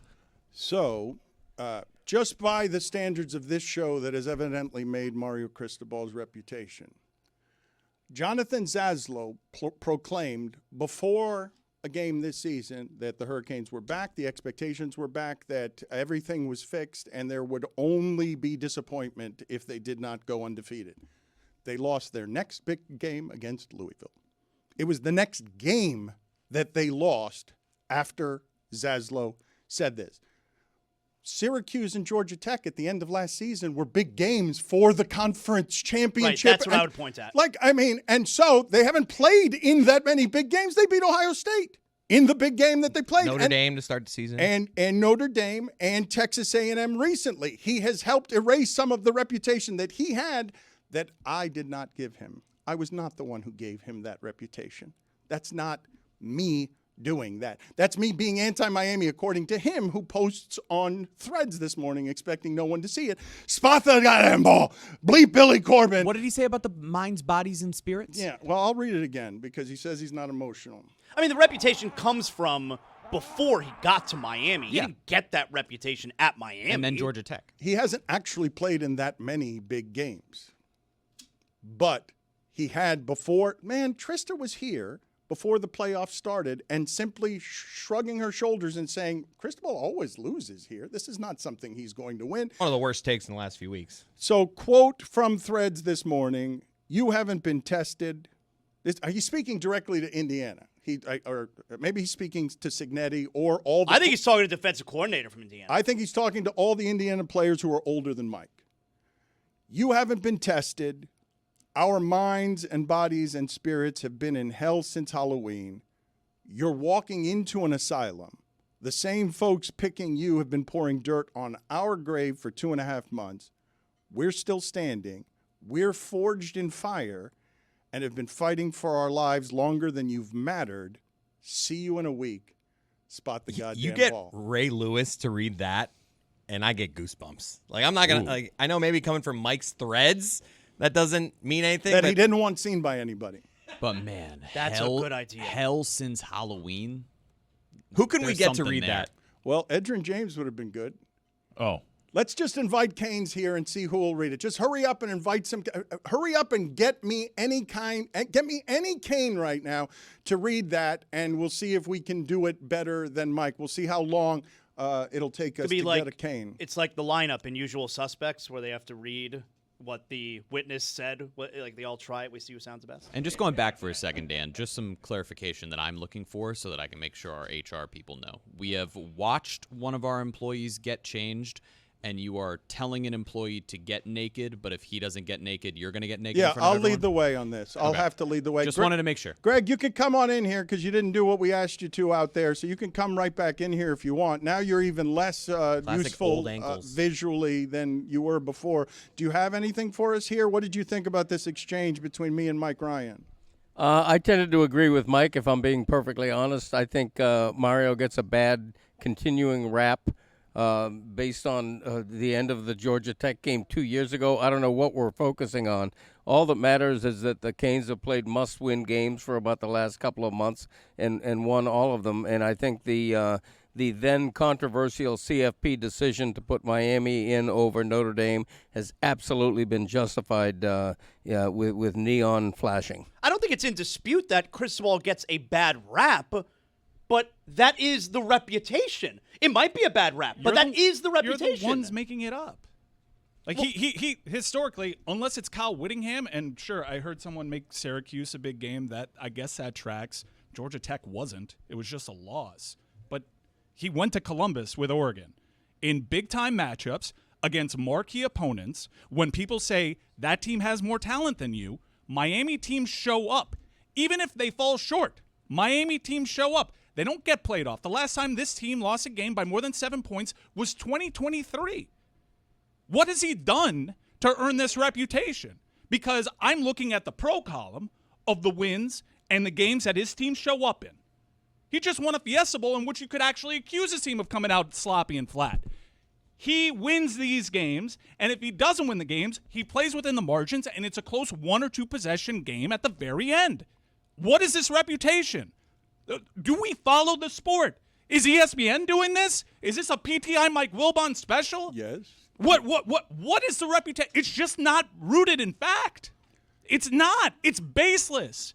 If anything, his reputation should be the opposite of what is being said. I think that because you are protective of the program, you are not hearing, surprisingly to me, that Mario Cristobal's coaching has been questioned at every point except until the last 3 games. It's been consistently questioned until the last 3 games. And it's not me doing it, Mike. It's me hearing it everywhere. Like, I said reputationally, purposefully there, thinking it might soften you some. How'd that go for me? Look, it used to be that you had to go undefeated to make it to the college football playoff, like in the ACC. And so when each of the last few years, you and everyone else around the program have been saying, look at this Miami team, they're more talented than everybody around them. Look at the recruiting, look at the recruiting, look at the recruiting. So did we! When you then don't go undefeated and you lose games to teams like Syracuse, when you had an opportunity to potentially make the playoff or even your own conference championship game, that is something that could be considered not showing up for big games. They've won the last several in a row against great teams. Right, and like if you want to say Mario Cristobal will occasionally lose the dumb one, I agree. If you want to still poke holes in his game day management, sure. But the reputation of a Mario Cristobal coach team at Miami not showing up for a big game against a marquee opponent, that is not just, wait, let me give you some other evidence. It is flatly, objectively false, and his reputation should be this team always shows up for the big ones. You would say that's why it took such offense, because it's not just not the truth. It is the exact opposite of what is the truth. It is ignorant to say that. What's funny about what you're saying there, and they did win the last one, but good Lord, if they'd lost the last one, like if it's a pass interference at the end and they lose, he'd have that reputation right now. Right now, if they'd lost that one. Yeah. This episode of the Dan Le Batard Show is presented by DraftKings. DraftKings, the crown is yours. The show is moving a little too fast. The week is moving a little too fast, building up the entire week until next Monday. It is a company holiday. It is a holiday around the country, but we're working 2 shows that day because we're going to be doing a live stream of the national championship game. My friends feel bad for me, the friends who are going to the game, the friends who understand that I can't go to the game. Mike Ryan is, I'm assuming, going to the game. The tickets are really hard to get. They're crazy, crazy expensive. I have never been solicited this way by people that I haven't heard from in 20 years because of what this game is. We haven't gotten to the Giannis stuff yet. Giannis was booing his own fans. That seems like something that Miami Heat fans would be interested in. I will be, before the end of the show, Nude recreating the Don Bailey Sr. carpet pose at some point. I'm telling you guys. Thank you, Zaslow. Maybe for the Columbus hit? Thank you for the support. We are getting into Columbus. Are we getting into Columbus? Tony You're is, confident? like he said earlier, Tony is telling us for hour 2, He's going to be somewhere. I don't know where that will end up, but we're hoping to go to Tony in hour 2. He was locked in, but then the last segment happened.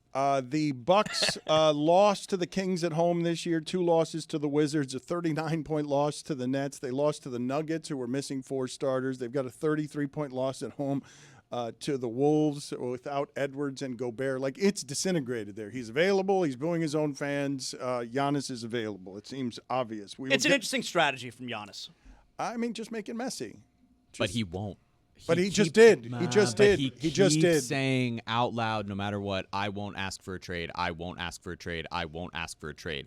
That's messy. He claims that it's just because of the way that throughout the year on the road, this is what he does. When he's getting booed on the road, he'll flex and he'll boo the opposing crowd. But he knows the difference between home and away, right? Yes, and it's a bit of a reflex. But big difference. The biggest difference is that this was clearly like a premeditated feeling, because the booing happened as they went in for the half and they were down 30 plus. And this happened on the first bucket of the second half. This is not like, oh, it was much later in the game or it was in the flow of the game. This is the first opportunity that he had to do something like this. Does he think it's inappropriate for the fan to boo the home team that's down by 30 to the Kings? Well, he reacted to it after the game. Like an inappropriate thing for the fans to be upset about? Look, they had a really poor showing, and they continue to struggle amidst a moment like this. Wouldn't the Kings trailing? Wouldn't the Bucks trailing the Kings at home by 30 be like one of the top reasons to boo if you're a fan? Well, it was the Timberwolves, but it would be against the Kings too. Okay, Timberwolves. Sorry, but it's the Timberwolves without Edwards and Gobert. Right. A good correction, That's what Jeremy. I mean. Just useless correction. So some would say that team without Gobert and Edwards is the Kings. Yeah, that's what I was trying to say. The things that I need to Strong get to. week. We need to keep this moving. Emmy winner Jeremy. He put the Emmy in Jeremy. Is gaining confidence around here. He called Zaz a dumbass earlier. That seemed out of character. That was wild. A lot of names have been thrown around today. Cody, again, it's Wednesday. Please find me a hurricane that will read what Mike Ryan. Just find me one. Get one in studio. I want one in studio before the end of the show. A hurricane of some repute to read this quote to threaten Indiana from Mike Ryan. But in front of Greg Cody, he has fished something out of his garage. I believe they are the Dead Sea Scrolls. I'm looking at them right now, and I don't know what this is. Can we take some guesses on what this is? We've asked Greg Cody to go through his garage, to find in his garage just an assortment of things that haven't moved in 50 years, and he's got something. Zazzle, why don't you describe it to the audio audience? Yeah, I mean, it looks like part of the set of the movie National Treasure. It looks like the thing Nicolas Cage is carrying around. A manifesto, scrolls of some sort. Does anyone in the shipping container have any guesses as to what it is that Greg Cody has here that he is soon going to reveal for us? Is that like my first school project when I was like 4 years old? Is this a sports thing, Greg? Can you give us some hints? Is this a sports thing from your garage? It is a sports thing. It's related to the Cody family legend, PFPI. Is it the original column you wrote to trade Dan Marino? That is framed on the wall next to Pat Riley over there. Roy, if you want to get that and hold that up for the people we have. Okay, Jeremy will do it. This came about 20 years before that. All right, so do you want to unspool it? We're not getting a lot of guesses here, Yeah. but it looks like it's poster sized. It's got a lot of stains on it. What are those stains? They look like coffee stains. What are those stains? Those are the stains of time. It's been in a plastic tub for decades. I had forgotten all about it, and then you asked me to bring in some artifacts. I brought in 3. I brought in a 1967 Dolphins media guide. I brought in the first known photo of me when I think I was still a teenager on the job interviewing someone. And you brought the Bill of Rights. And then I refer to it as the Magna Carta, but we're on the same wavelength there. The Bill of Wrongs. So go ahead and spread that out. I feel like I'm going to start coughing because of the amount of dust in could there. Because it looks dirty, looks old, and it really does look like something you would fish out of an Egyptian pyramid near a mummy that would be thousands of years old. Yeah. and it looks like a big, giant birth certificate. It is a certificate of appreciation. This presentation is made to Commissioner Gregory Paul Cody on this day, December 27th, 1971, in appreciation for a job well done while serving as Commissioner of Professional Football Predictions Incorporated. All members of the league wish to express their what's that word? Their profound? Profound. Oh, their profound on, thanks. Well, the cursive is bad. They're writing in cursive. Their profound thanks and gratitude for his diligence and performance of the duties of the office of commissioner. Signed, Dick's Rough Riders, Dad's Dynamics, and Greg's Lobos. So you signed it for yourself. You made that for yourself? It was cursive back then. Hey, kids, Talking to the this mic. Is this is what cursive looks like. No, I believe my brother did this. I did not make this. I cannot for believe myself. Uncle Dick would do that. Well, we'll ask It him. seems like something you would write for yourself. No, I didn't. And then What do have you the think, family I'm sign gonna honor it. myself with an appreciation of. You do it once a year. There's a time during the PFBI Gala where you go, now let's hear it for the commissioner, Greg Cody. Well, I also floated the idea of a PFBI Hall of Fame, and that never got off the ground. But anyway, I hadn't seen this in decades, and I was thrilled that the color on the writing is held up. It has, yeah. But the paper itself, I think when I went through that rat phase, rats will eat anything. They'll eat cardboard. They'll eat cotton. They'll eat anything you put in front of them. And I think there may have been some rat involvement on that. I'm not sure. I just saw playing dominoes in the other room a credentialed and famous Miami Hurricane, and they work quickly over there to get us people when we need them to read Mike Ryan quotes from threads that he didn't want read. Heisman Trophy winner. 4 TSLs deep. That is too many. When I say hints. 4, it was 8. Too many hints. When you say former When I say Heisman 8, it Trophy was 12. winner, that makes it 2 people, Greg. Yeah. I was trying to be cryptic to the audio audience so that it can. Pretty obvious, though, no? Doesn't Audio everybody- audience. doesn't The everybody know? audio audience, Oh, yeah. Greg. No, I misspoke. It's not a you know Heisman what? Trophy. You know Misspoke. What? You know what? Yeah. I was just kidding. Minor penalty, 2 minutes. Fork came out of your mouth. Just get out of here, Greg, for 2 minutes. You've been on fire today. We'll get to the Heisman Trophy winner, Gino Torretta, in a second. Mike, print out that quote you didn't want anyone to see so that he can read it right next to you, please. Jessica's going to join us here in a little bit. But Zazzle, I've been remiss in not getting to this. LeBron James, this is interesting when he's going to fight his way out with the Lakers, and he's going to continue to try and change the paradigm in a number of different ways. Rich Paul is doing a podcast and has been doing a podcast here for a little while. And if you thought Max Kellerman was going to come back into this game quietly, he is not. So this is all very purposeful. Max Kellerman getting back in at the top of the media game is doing, he could have chosen anything. Max Kellerman really could have chosen anything. He chose to do this podcast with Rich Paul, who is interested in changing the way all of this is done. Rich Paul is an agent. Rich Paul, as the agent for LeBron, has an uncommon amount of power, and he's just sitting there on a podcast pissing off Laker management by doing things like this with Max Kellerman. The Lakers have options. If I was the Lakers, I would probably be targeting the Memphis Grizzlies as a trade partner for Jaren Jackson. Yeah, that'd be a great fit. I would. For whom? Well, that's the thing. The package just goes out is what you have to decide. Because if you're able to trade out expirings and give up the last first round pick you got, that could be one scenario, right?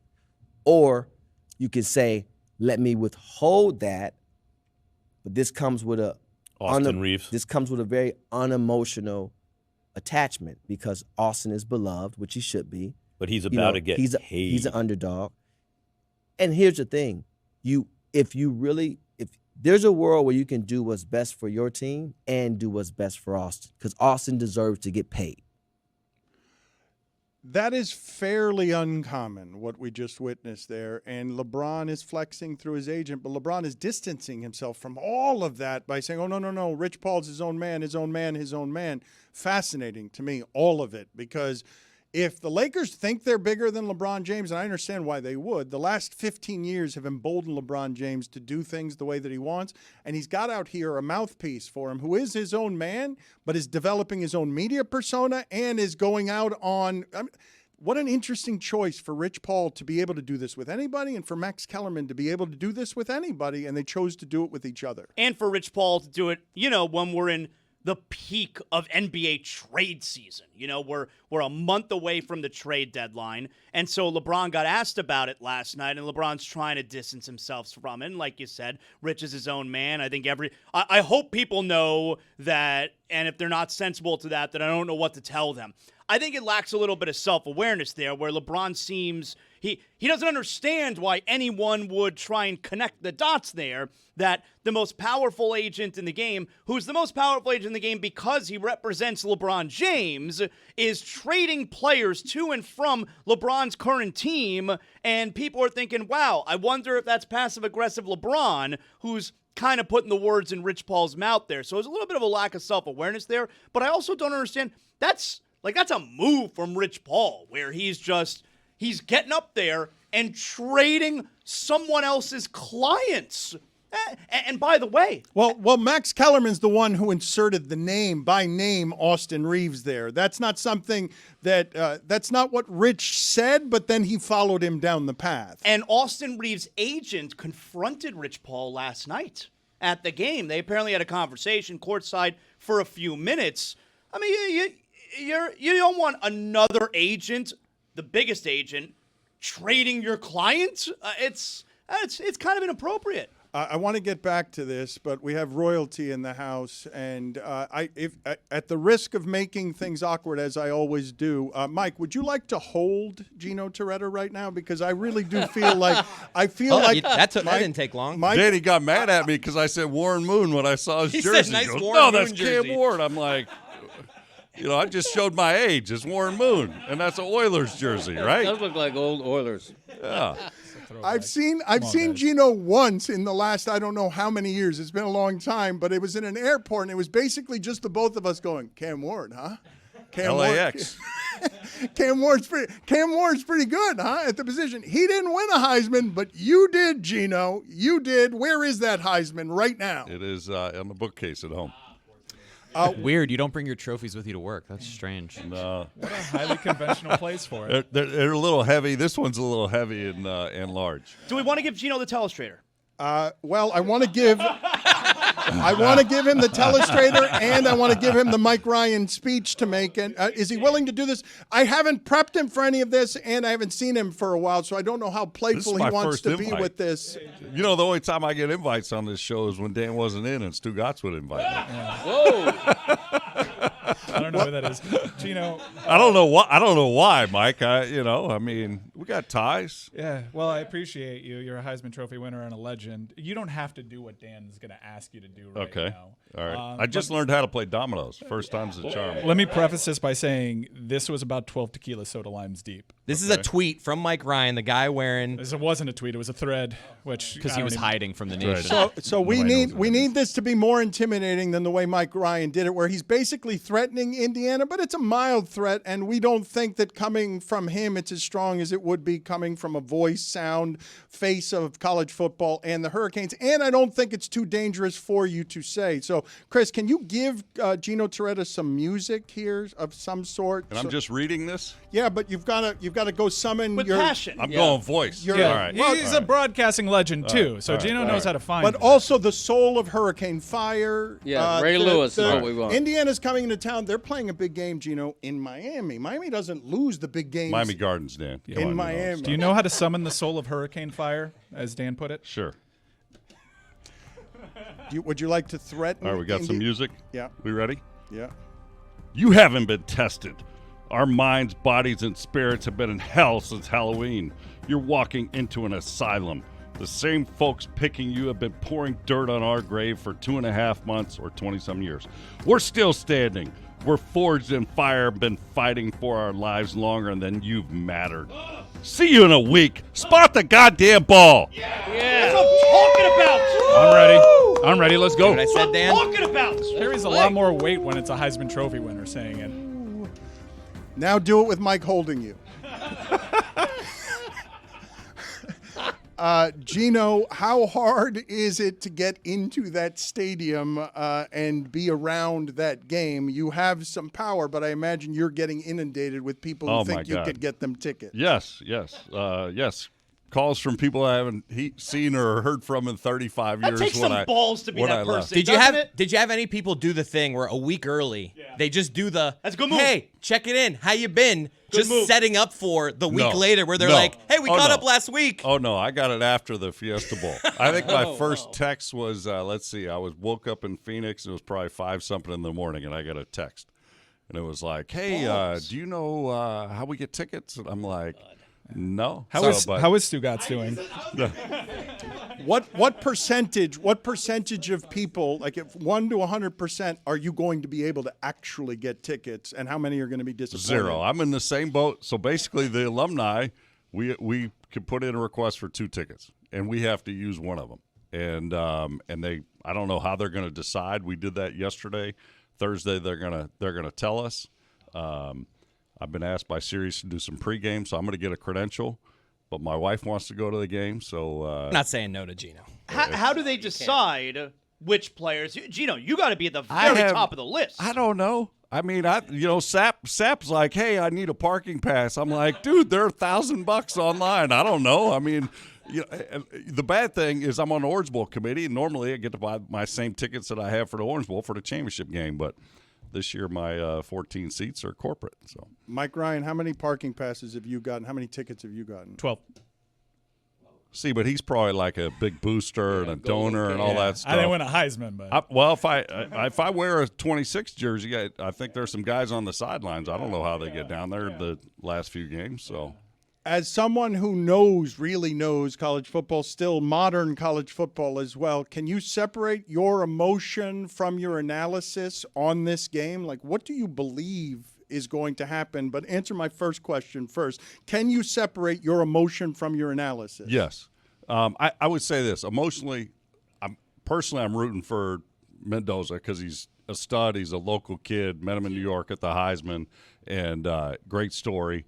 And I can remember doing a game, Cal and USC, and they lost 50-49. And I remember Dan looking at my boards going, who the hell is this kid from Miami, and why isn't he at Miami? Because he was accurate as hell with the ball throwing, and he's gotten better from there. So I think, individually, I guess all those kind of root for guys individually. Obviously, Miami, they have the talent, skill up front. They have mass on the offensive line. Little different than, when we were in school, it was all speed and using the skill guys on the outside. I think there are some guys on Miami's team that remind me of guys I played with. I think Fletcher's a guy just give me the damn ball. I'm not going to let us lose. I think Malachi's the same way. He's just been dynamic and unbelievable. Bain. I think as far as when you look at the matchup, Indiana may not have the superstar power, I guess, that we have outside of Mendoza, but they play arguably the best team football of anybody in college football. Now, the bad thing is everybody's blowing smoke up there, and saying they're the best team since the LSU, Joe Burrow poison. teams. That's a rat poison. Rat poison. But if they win this game, Gino, they will be regarded as such. If they win this game, they will have to be considered one of the best teams of all time. I think they will be considered to have one of the best seasons. LSU, you got to go back. I add in the fact of look at the picks on their team. The pros. I don't think that Indiana's going to have that type of draft day success.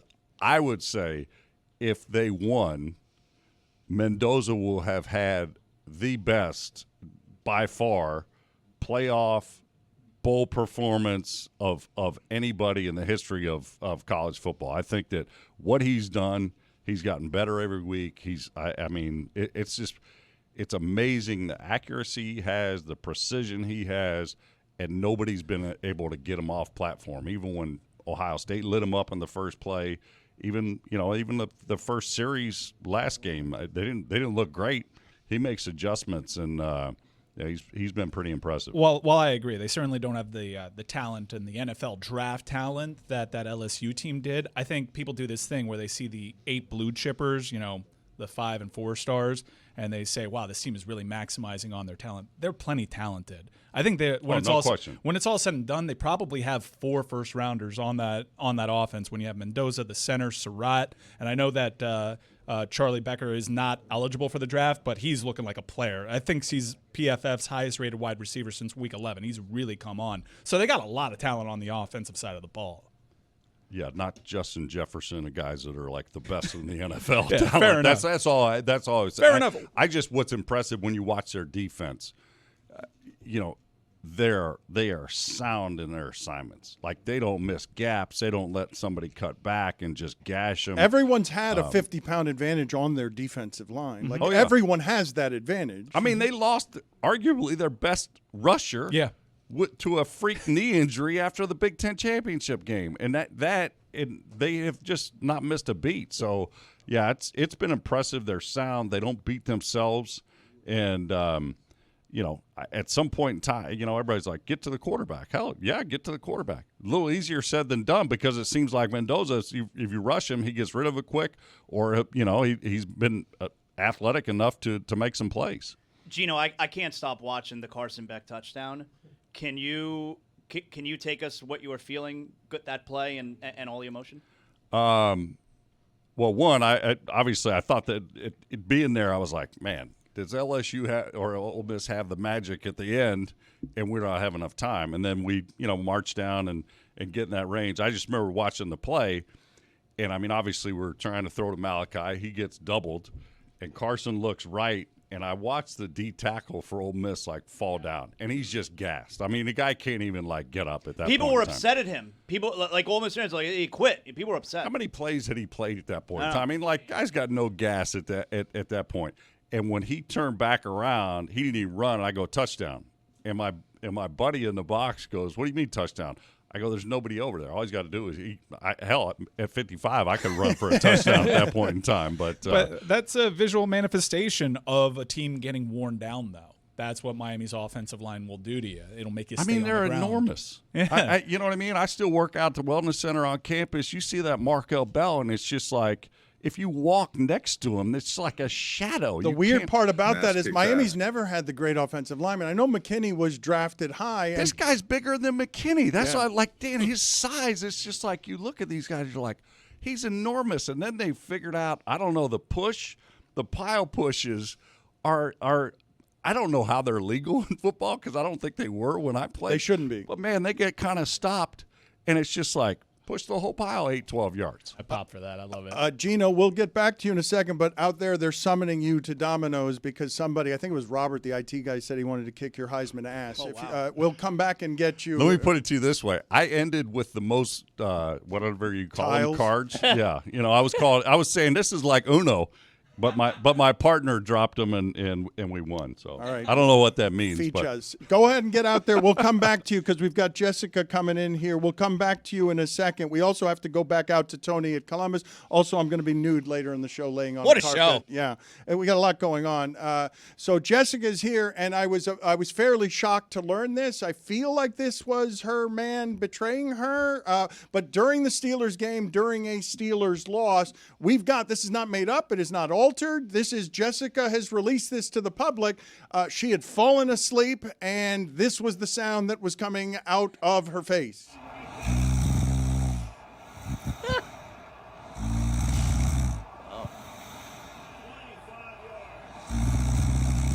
You can hear Al Michaels in the background. This is people are going to think that's altered, Jessica. What happened here? Hi, Dan. It's nice to see you too. Thanks for setting it up that way. This was actually during the Bears game Saturday night, and the setup is I got really cozy and comfy in my jammies, and I thought there's no way the Bears are my Chicago Bears are going to come back in this game. So I got a little cozy, and I closed my eyes, and then the next morning Lehman showed me this on his phone. It's fairly startling. Was it a betrayal? Did Lehman just betray you? Yes. He said, "Are you in a good mood right now?" And I said, "Why would you ask me that?" He's like, "Are you capable of seeing something that may upset you?" And I said, "I mean, yeah, sure. What is it?" I thought it was going to be like something terrible about like a sports team that I follow. And instead he pulled up his voice recordings. and played that for me. I still think it may have been the dog. This sounds like some milligrams here. How many are we thinking? 10, 20? It sounds like a lumberjack. It does. After just an exhausting day in the forest. Yeah, I mean, it was a long set. I got a lot of fresh air on Saturday. What's a gal to do, Dan? I was sleepy. It was late. I belong in the Central Time Zone. No one should be on the East Coast to watch primetime football games. You do understand no one's going to believe that is actually you. They're going to think that we altered that. Why not? I mean, it kind of fits my whole. I sneeze loud. I snore loud. I was with a baby yesterday, like a 6-week-old baby who was. She's having a tough time sleeping at night, Dan, and she finally fell asleep in her mother's arms, and then I had to sneeze really bad, and I let it rip, and I woke the baby up, and I felt so bad about it, but sometimes there's just nothing you can do. A week ago, you were drinking fake alcohol on here, celebrating the Steelers, and now who was drinking alcohol? Not me. Tomlin has now been fired, or he's stepped down. Excuse me. How do you feel about this today? Thank you. I think I have mixed feelings. I'm not celebrating that he stepped down, but I also think it kind of feels like it was time. Like 19 years is a really long time.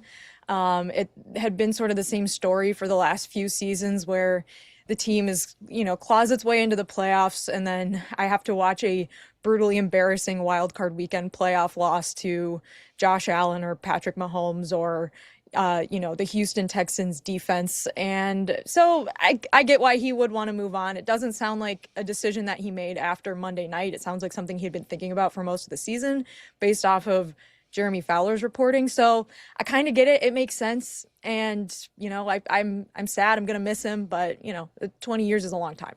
Jess, better chance for the Steelers next year. They're in the playoffs again, or they have the number 1 overall pick? Probably the latter. If I had to guess, I think it's a tough spot for any new coach to come in because the quarterback situation is obviously very unsettled. I think the bright side for me is it sounds like Aaron Rodgers' return is extremely unlikely now, so that's great. Didn't want to run that one back next year, but yeah, I mean, if you look at the available jobs, like in your same division, you've got a job in Baltimore with a MVP caliber quarterback, and then you've got the Steelers who have a decent roster, but some flawed, expensive contracts on older players. But at the same time, like there's some nice younger players. Like they've drafted well in the interior of the lines and have some nice younger players there. But with the quarterback situation being what it is, yeah, I think that's going to be tough for whoever takes that job. Jess, what do you think Tomlin's legacy is? Because despite the relentless winning seasons, 1 Super Bowl win, a bad finish, I think it's fair to say, with the playoff win drought. What do you see his legacy in the bigger picture? In the big picture, I think Hall of Fame head coach that won a Super Bowl in Pittsburgh, that had a record of winning, not losing seasons, winning seasons that I don't think anyone's ever going to break, Greg, honestly. I think, like, if you look at the last few years, yeah, it's been disappointing, but it's still been better than a lot of other teams. And so you give him credit for what he's done with imperfect rosters and without a franchise quarterback. But over the span of 19 years, I think without a doubt, a Hall of Famer and one of the best to ever do it. Dan, you think he's going to go Hall of Fame? Yes. Yeah. Is that up for dispute? There's a lot of coaches who've won a Super Bowl that are That's not in the even Hall of Fame. Questions as 100% he'll be a Hall of Famer. Every coach who wins a Super Bowl is in the Hall of Fame? 100%. He's going no to one be. said that. You're It's not changing every the argument. coach. It's not every that's a coach. straw man. It's the one who has don't- 19 straight winning seasons and Dan, a don't Super fall Bowl. for it. That's a straw man argument. No one said every coach that wins a Super Bowl makes the Hall of Fame, Zaz. Straw man. We're talking about one specific coach. He's a really good coach. He's a really good coach. Yeah, never had a losing season. 9-8 is not that great. All right. I mean, I agree with you. I think it's been imperfect the last. The better question to me is Antonio Brown a Hall of Famer? Because Antonio Brown's statistics, like, they're a good deal better than the wide receivers that you guys are talking about that have been snubbed. This isn't Torrey Holt. Antonio Brown was the best receiver in football for 5 straight seasons. He might be a Hall of Famer, but they will not vote him in. Okay, but I think it's a better character clause, or I think it's a better question than is Mike Tomlin going to be a Hall of Famer? Because I think Mike Tomlin's is obvious, and there's nothing bad to put there.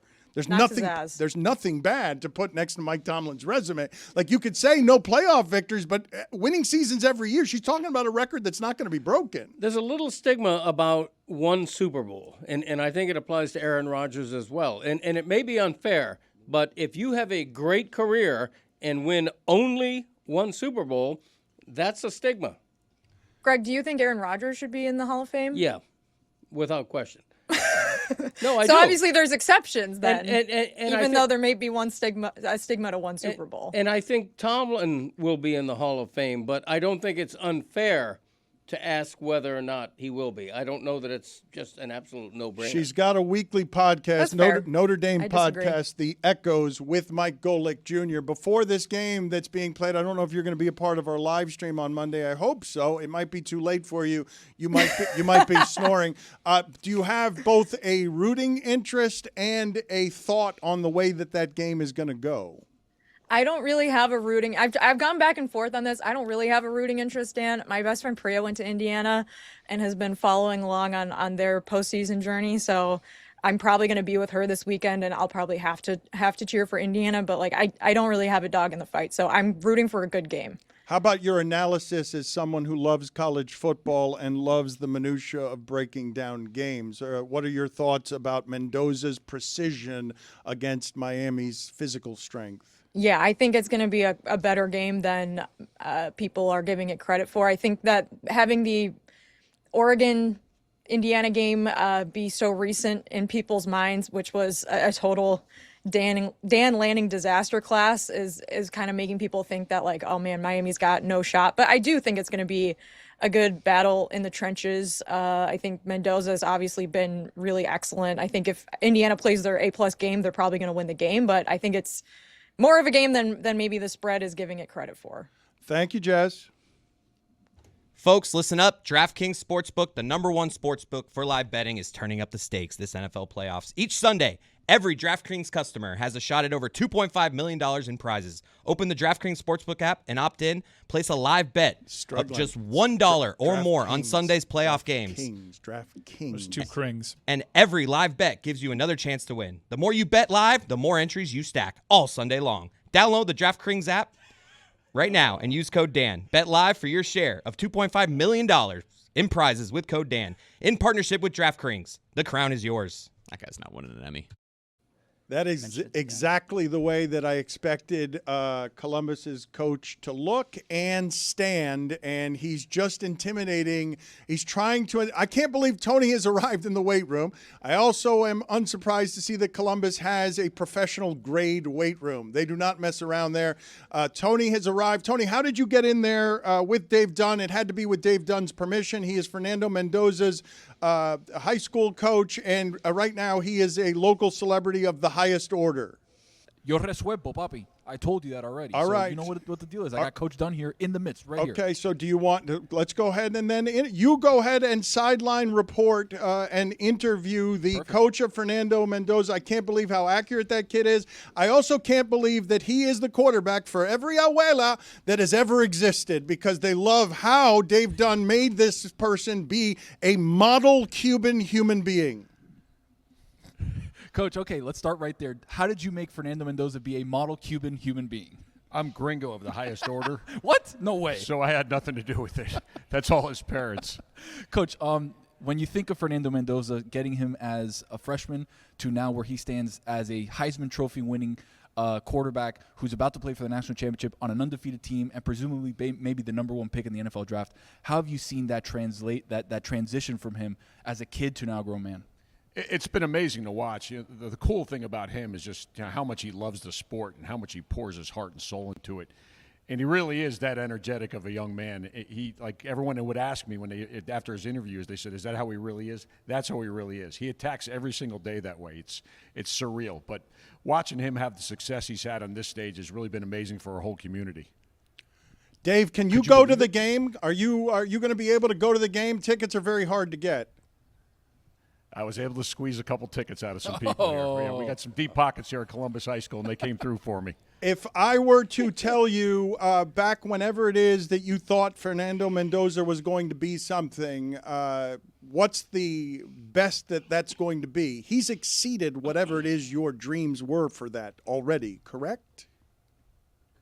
It's tough because I knew he had the ability to be a great quarterback. I just couldn't convince anybody else that he was going to be a great quarterback. So he didn't have a lot of offers out of high school. But once he started getting reps when he was at Cal and producing the way he did even in practice, I'm like, the sky's going to be the limit for this young man.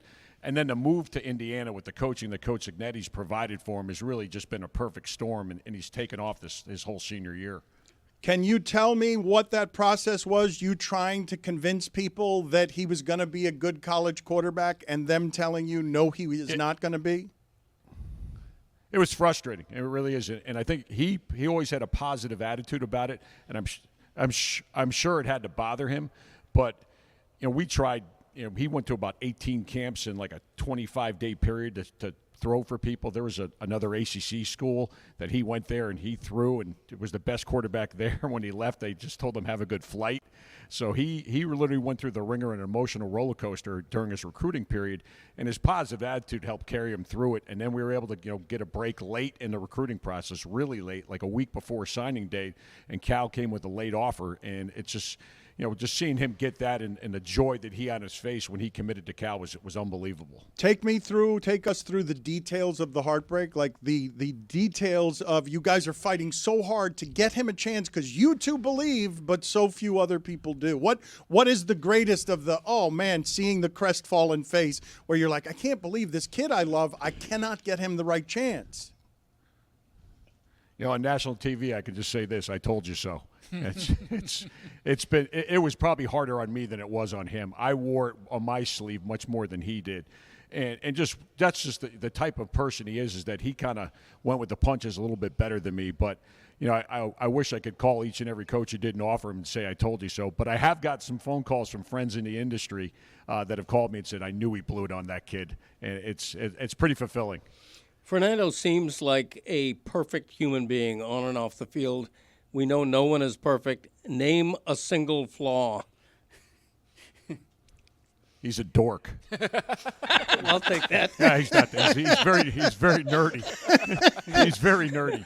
Well, there are different kinds of Cubans, correct? Did Tony feed him that line? Him and Cristobal are very different kinds of Cubans. Yes. And his brother, I coached his brother as well. Alberto and Fernando are completely different, but Fernando's nerdy, and that's what makes him special. He's a football nerd. I keep telling everybody. What is the legend of Cristobal at that school? Oh, it's the whole Cristobal family. It's a long lineage. It started with his older brother Lou, and then Mario here was a great player and a really top-notch offensive lineman, not only here at the University of Miami. Coach Cristobal's two sons are on our team right now. His nephew Lewis played for us. His other nephew Richard played for us. Lewis now coaches with us. So it's the Cristobal ties run deep here at Columbus High School. Can you explain to America what Columbus High School is, what it is a Cuban institution, what it is a Miami institution? I'm putting a lot on your plate there, but I'm sure you can do it. Well, I'll say this. One of the things that one of Coach Mirabal's wife, who's the offensive line coach at Miami, told my family when I moved down here to take the job, they said, it's like a cult, but a good cult. Yeah, so I don't think, though, that people totally understand what's happening around your school this week. Can you explain it to us? Because the media has descended upon you, has it not? Yes, I usually don't wear pants at work. So this week I actually had to wear pants every day. I usually come in shorts and workout gear.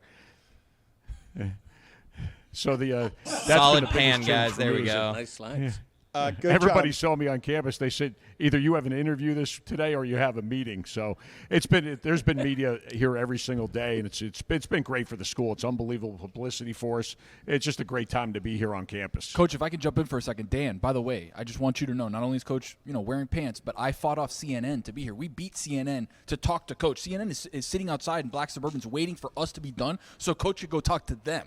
So mira que resuelvo that I beat CNN. Dan. Thank you. Just letting you know that. We often do. I thank you for that. I also did not and was not expecting when I asked him to tell us about the most Cuban game ever and the greatest thing in the history of Columbus for his description of the vibes to be, I usually don't wear pants. But it's a pretty good description as far as those go. I don't think people understand, though, what's happening around the school, right? It feels like Columbus has a state championship game this week, does it, or next week? Does it not? It does. It does. But it's a little bit. We're united, but the big thing everyone tries to do this week is try to divide us of who you're pulling for. Miami, the Mendozas, and I said this before: is if you have a whole bunch of kids, which one's your favorite kid? You really can't give a good answer to that. You know, I'm excited for us as a community and for the game in itself. I'm pumped up to be there Monday night, and really honored to be able to watch all 7 of our people who are from Columbus participate in this game. Coach, what's the worst part of the life? My life? Besides the pants? I was going to say pants. I would say for us is just everybody, 2 things. Everybody asked me this week for either tickets or who I'm pulling for. That's probably been the toughest, the 2 biggest questions this week. Well, and the answer to the question is you have to root for Fernando, don't you? You have to be at what's going to happen to your heart at the end of the game. It's at the 5-yard line. Miami's up, but Fernando's got the ball. He needs a touchdown to win. What's going to be happening in his high school coach's heart, even if he loves Miami, the city of Miami? Who are you going to be rooting for? It's a tough call. I don't know. I'll let my emotions at the time take over. I can't tell you. I've truly, even in my mind, stayed neutral just because I've known Coach Mirabal and Coach Cristobal since 1998. And I've coached all 5 players in the game. To me, it's tough. I'll definitely be torn either way is the best way to put it. All right, good answer. Well, let me paint another scenario. Fernando marching Indiana down the field. Miami is winning. He needs a touchdown to win it. A throw in the back of the end zone. It's picked off, but it's Bryce Fitzgerald. Tough. That's a good one. I will say this: the last touchdown ever thrown in a state championship game in Columbus history was Alberto Mendoza to Bryce Fitzgerald to beat Mandarin High School, which is Carson Beck's school. So that's pretty cool. How many people at Columbus High School administrators are still there from having Mario Cristobal there as a student? Yeah, this is the place people go to die when they work here, so we have a lot of people still here. Okay, all right, Tony. Before the end of the show today, see if you can find us someone who coached or was around Mario Cristobal. We will check in with you again later in the show. Coach, appreciate the time. Thank you for spending it with us, and congratulations. You've never had a week. What in football comes close to what this is? Have you ever had something that feels anything close to what this week is? No, because even the state championship games that we've competed in, you're working the whole week in terms of getting ready for opponent. This one is you can kind of sit back and relish it a little bit more, so that's what makes it special. Thank you. And last note, Tony, anything on the Cuban front that you wish to quiz him with on the Cubanness of this particular game, so that he can explain to America how estúpido todo esto es? So, Coach, obviously you have a lot of Cuban things happening within not only the school but outside of it. What is your favorite Cuban dish that you can explain to the nation right now? Oh, croquetas. Croquetas, without a doubt. Yeah, From where? good. What's your go-to? La carreta, my guy right here. He knows exactly what's going on. Now I'm not a rookie. Come on, Dan. He has learned some things that people around here, because Greg and Zaz, Stugotz, the way they have not been touched by our Cuban community down here, and David Sampson, and don't know how to. Coach Dunn is boots on the ground, Dan. Yes. That's what it is. Those guys are not boots on the ground. All the guys you mentioned are up in Broward doing Broward things. God only knows what that is. This right here, Coach Dunn is on boots on the ground. Look at these feet. Look at these feet. 10 toes down with pants on the ground. Wow. Here in royalty of Cuban Westchester. That is correct. Tony, thank you. Good work. Appreciate the effort. He has managed to break through the walls of the fortress. Thank you, Coach. Appreciate the time. And again, congratulations. Happy for you and happy for the way that Columbus represents both our community and everything around sports, football, and everything else. Thanks, Dad. Big fan of the show. I appreciate you having me on. Thank you, sir. There it is, Mike Ryan. Columbus does not hate me. He just said he's a big fan. Well, he didn't say he was a big fan of me. He said he was a big fan of the show. So it might be you and your Cam Ward jersey back It's probably there. me. 12 parking passes and tickets you got No, to no, this no, not parking football passes, game? but 12 tickets, yeah. Quite the flex. But 12? Golden Cane, man. I mean, Zagak. Yeah, but of course. I heard from people that like if you had 6 season tickets, you only were given 2. Right, but if you're a Golden Cane. Then it multiplies. A couple of different things that I wanted to ask you guys about because so you heard mentioned earlier during the show the discovery of Michael Irvin's 6 or 8 pack abs. Michael Irvin famously, when he was a champion with the Cowboys, he wouldn't end some of his workouts until he had thrown up for the second time. Like the level of fitness and want and desire on what these guys do with their bodies to be great at that sport is a lunacy. But even knowing that, even having spent a lot of time in locker rooms talking to football players about how they make their bodies what they are. You guys know I am an awkward hugger. You guys know I sometimes hug people who don't want to be hugged. Josh Norman, most famously.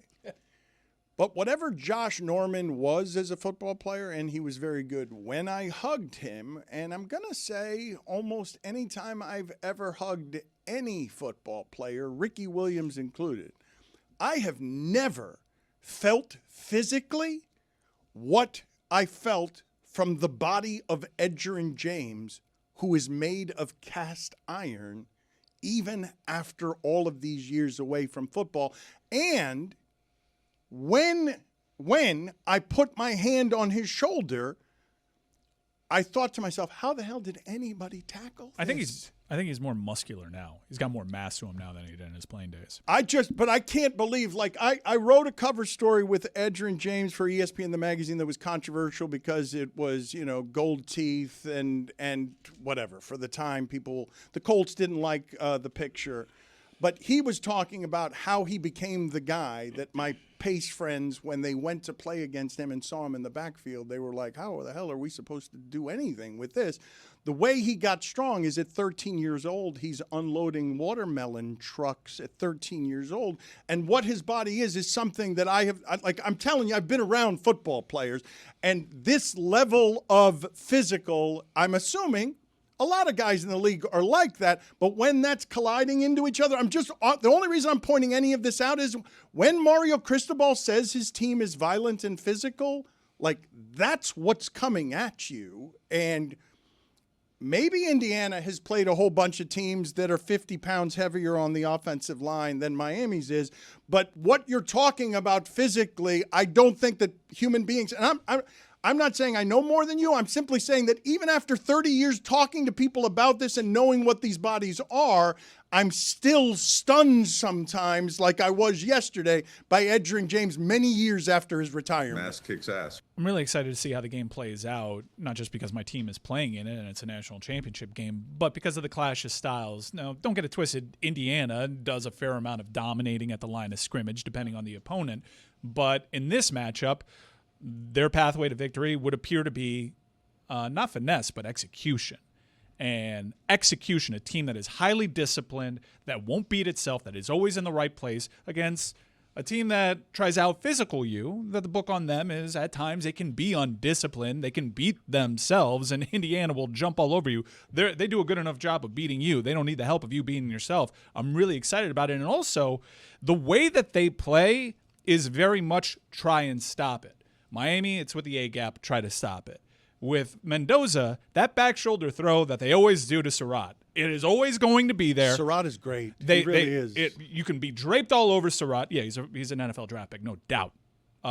Back shoulder throw, NFL-type throw, my body against yours, try and stop it. You know exactly what's coming. I love that about these two teams is that, there's a lot of conjecture online. There are no secrets here. We know exactly how this game is going to play out and who is going to be able to stop what the other does best. I can't wait. We've been talking a lot about how Miami is the more physical team than Indiana, and they're bigger and stronger. But Indiana is so experienced. All of these guys have so many games under their belt and also time in college weight rooms, right?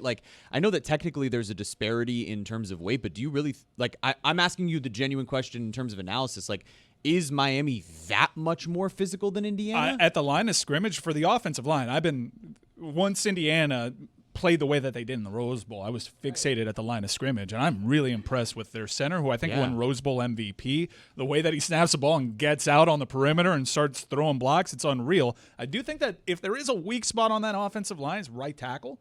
I think that there is something that Miami can probably attack there. I think Miami is going to win. I'm actually a little bit more confident headed into this game than I was against Ole Miss. I thought that was a tricky spot for Miami and a tricky opponent. Mendoza can be prone to mistakes if you get after him, and he does hold the ball a little bit longer. But I won't be surprised if Indiana goes into this game and does its job and out executes it, and Miami has to summon something really special to beat this team.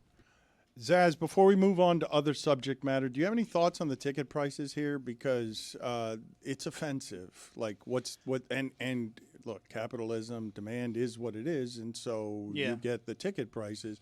But this is there have been tough tickets in the history of South Florida, but this one is this is the toughest. This is probably the toughest ever. I'm grateful.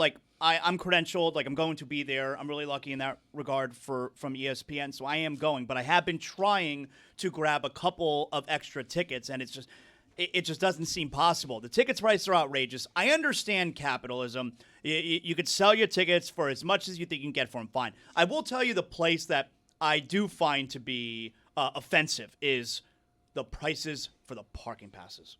Like that part to me.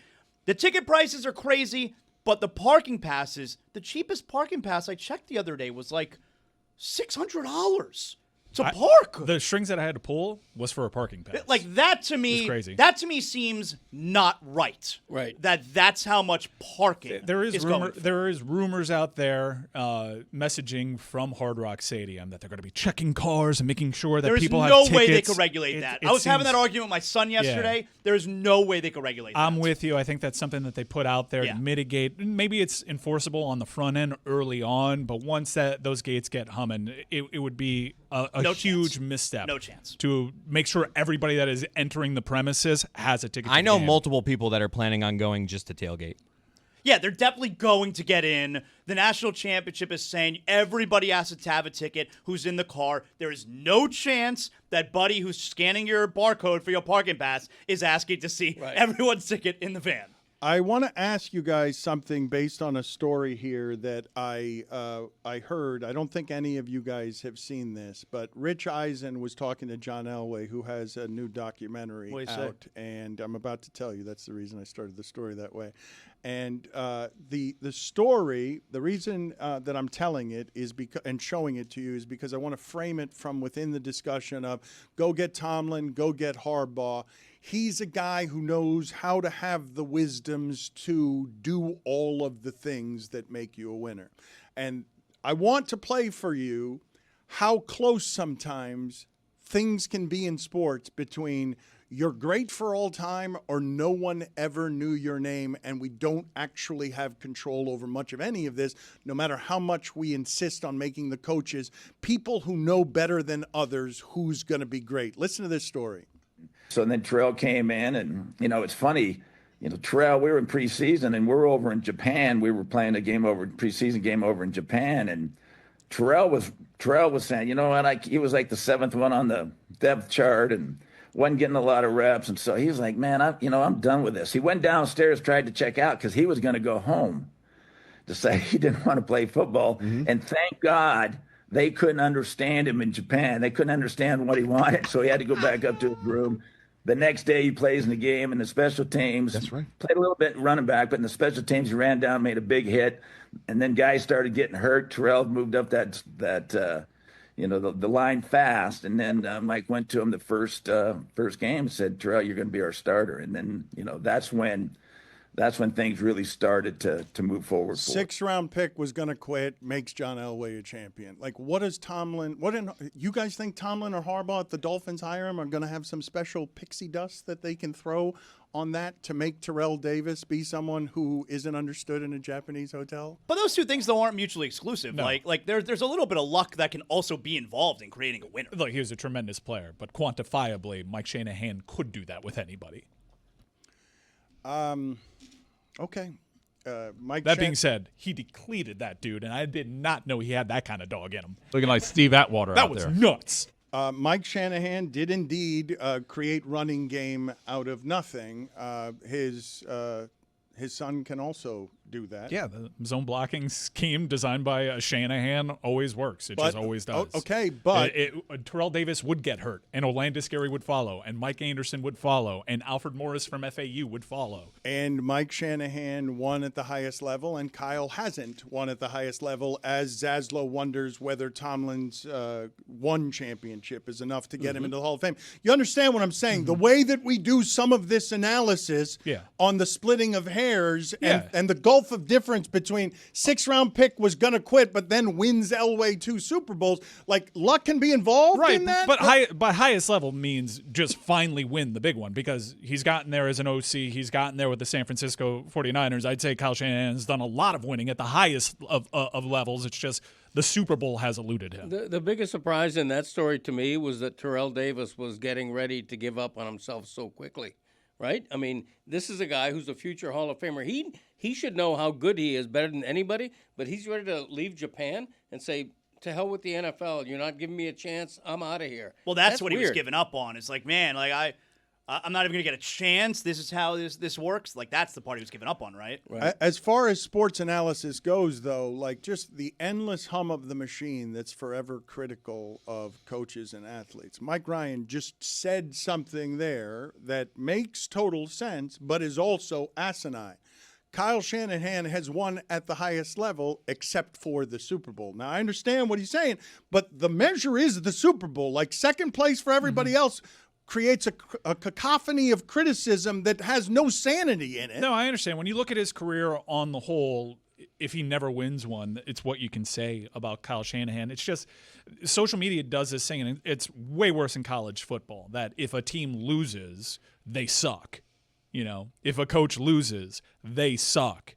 And I kind of hate that, because it also takes shine away from what you accomplish. You'll see it. Like, if Miami wins this, Indiana was a fraud all along. I just hate that. These teams are exceptional. They're awesome. These guys are executing at a very high level. Kyle Shanahan's thought of as like the best coach in NFL right now. Yeah, but he hasn't won the big one.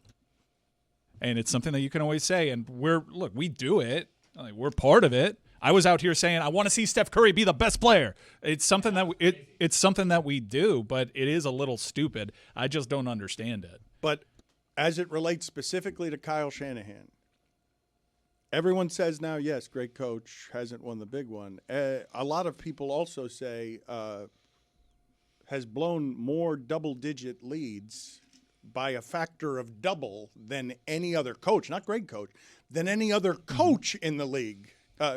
Would you argue? I'd make the argument. I know became canon around Greg Popovich, but I think this is his greatest coaching job.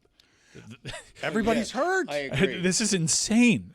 Hall of Famers are hurt. Bosa, now Kittle, Warner, and he's doing it all with Mr. Irrelevant at quarterback. No, but this is insanity. It's a step further than that, though. He doesn't have the normal load of receivers either. What happened with Ayuk is something that hasn't happened to any other team in the league. And Ayuk was their third receiver for a while when they were Ayuk was not the best of their receivers, and now they're doing it with an assortment of people that they're not going to be able to do it with. I don't think they're going to be able to do anything against Seattle.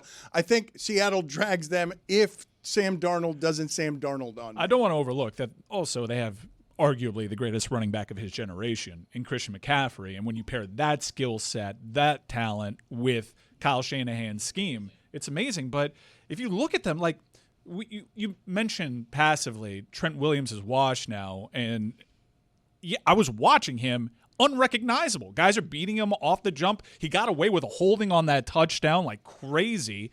These aren't the same guys, and yet they won at Philadelphia. I think they said that on the broadcast that those two teams have represented the NFC in the last 5 Super Bowls. Like, it's insane. That to pull off a victory at the defending Super Bowl champion the way that they did. They would have beaten Philadelphia a few years ago in Philadelphia if they didn't have to put Christian McCaffrey at quarterback because they just run out of quarterbacks. The amount of injuries on that team that they have overcome is an insanity. Is Harbaugh Hall of Fame quarterback? A coach? Yeah. I'm sorry. That's What's all right. going You've on been with you? misspeaking all Whatever, week. You man. did it again with Nick Wright. He had a nice career. You did it again with Nick Wright. So to clarify, I'm talking about John Harbaugh, the coach, not Jim Harbaugh, quarterback. Can you play that question? Sure, play it. Yeah. Play the question again of play it. Zaslow. He Never asked enough. it almost the same exact way somehow of Nick Wright. The Packers win or the Bears lose? Well put. Why you got to embarrass me to another national person? I was already embarrassed with Diana, who specifically pointed out that up until that moment, I asked great questions, all right? And now I'm embarrassed in front. Make me a sucker. And now with Nick Wright, too. He already didn't like me. That's why you don't have many of The these. Packers win or the Bears lose?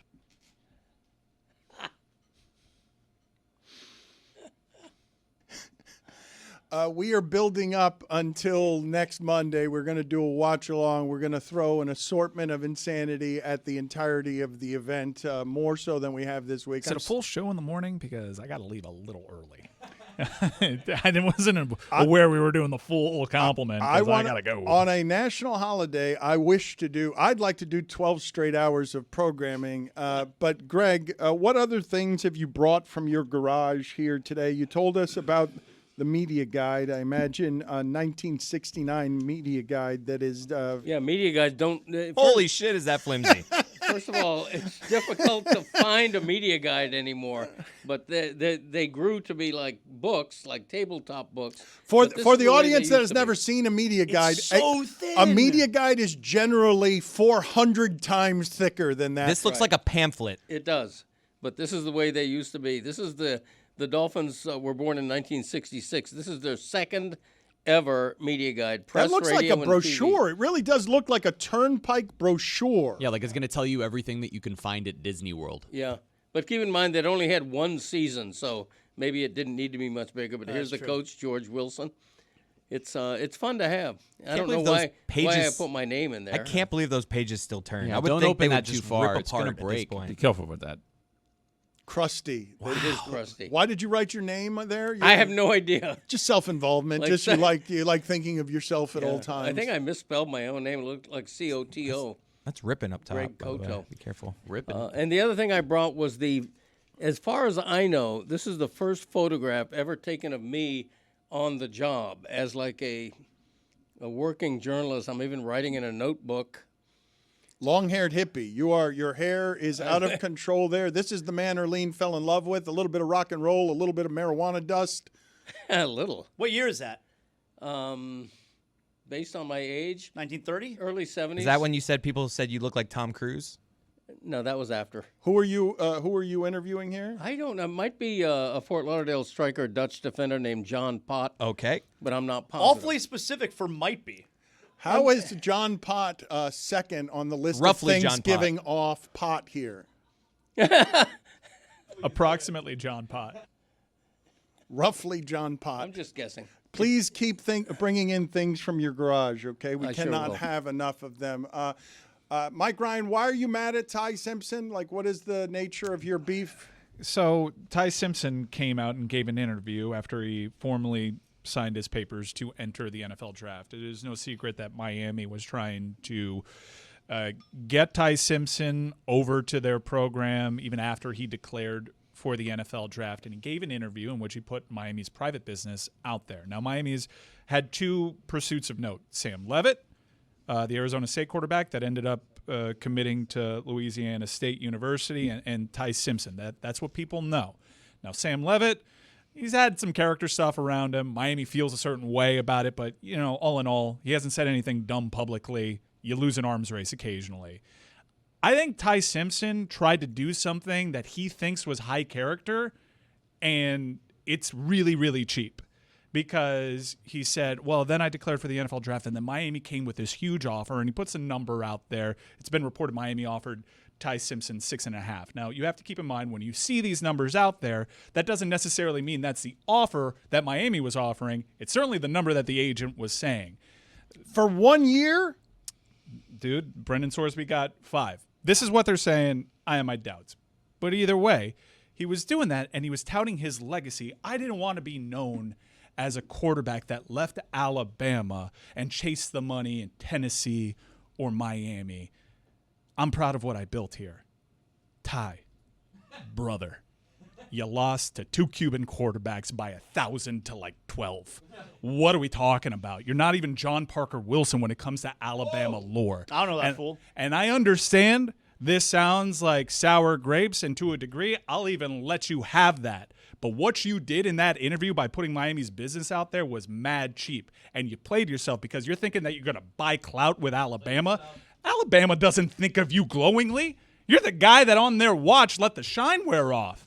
What are you doing, dude? That's not something that you do. And it may not stick to you, but it's going to stick to your agent when you put people's business out there. For you to come off lower character than Sam Levitt, that says a lot about you.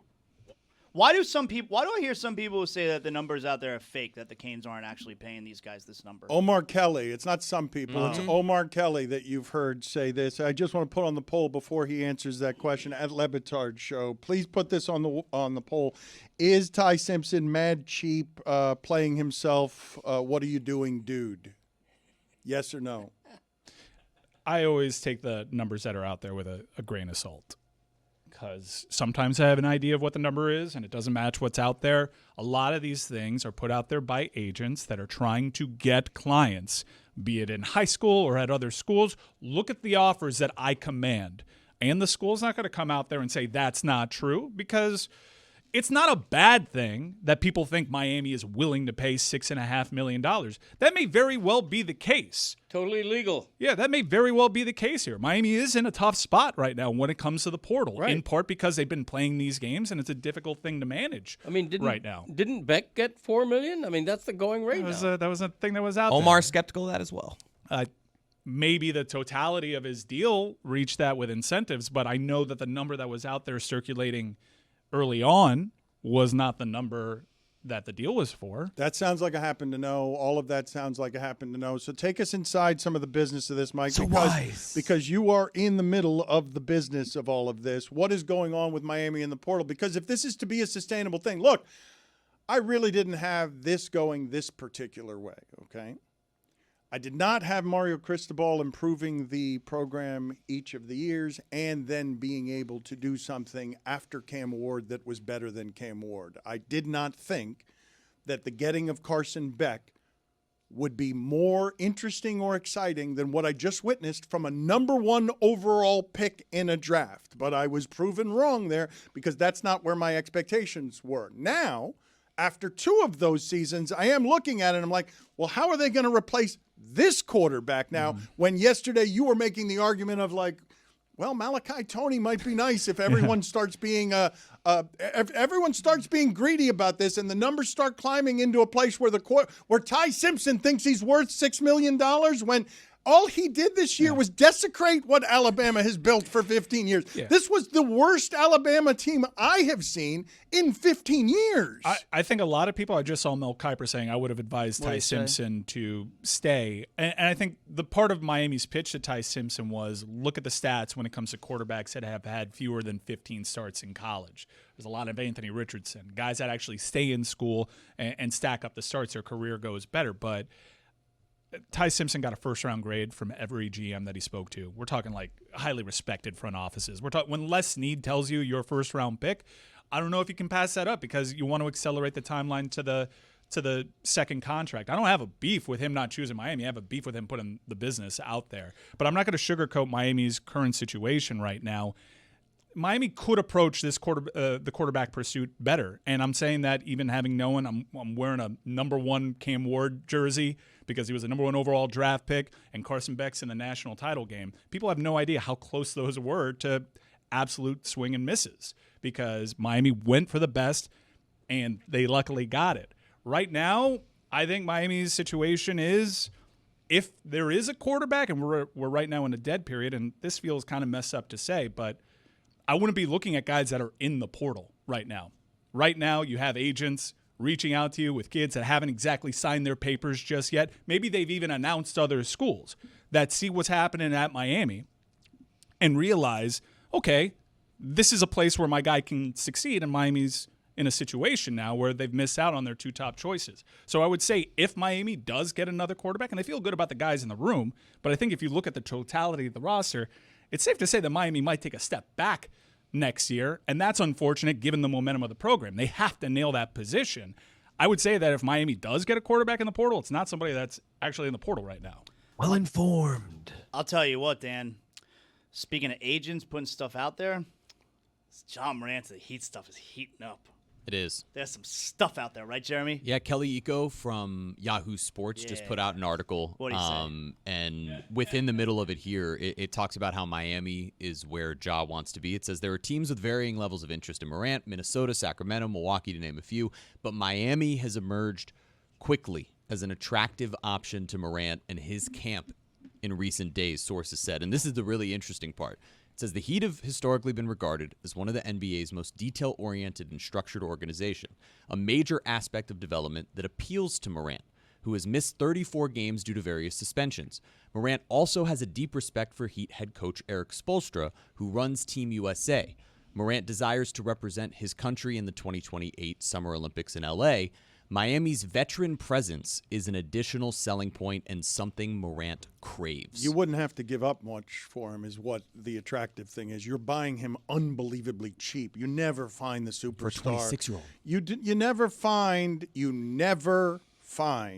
the guy who was being talked about as face of the league at 25 in the discount bin. That never happens. This is as damaged a face of the league as there has ever been at this age in terms of availability. It's just interesting to me,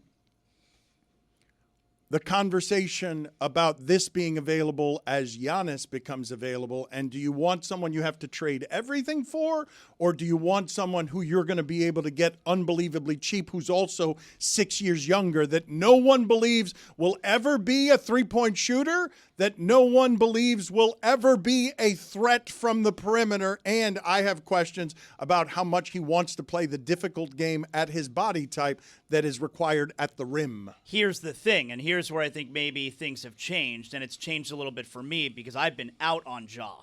But I'm certainly inclined to be in on Ja when it would appear I don't think they have to give up very much to get him. I think the landscape in the NBA when it comes to making these big trades, I think it's changing, where I don't think you're going to have to give up all these draft picks anymore and all the young players. I think the Trae Young thing was a little bit of a precursor to that. And if you're going to be able to get Ja for very little, which I think is the case, then I think the plan becomes, can you also get Giannis? Yeah, hearing you talk it out, that's where I'm at. Why not both?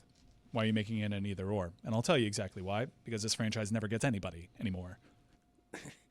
The only question I'm asking, if I'm Riley and Spo, is what's the difference between a team stuck in playoff purgatory like we are right now and a championship contender? It's not Ja Morant, right? But it might be. I disagree. Giannis. I think Ja at his best is better than any player the Heat have.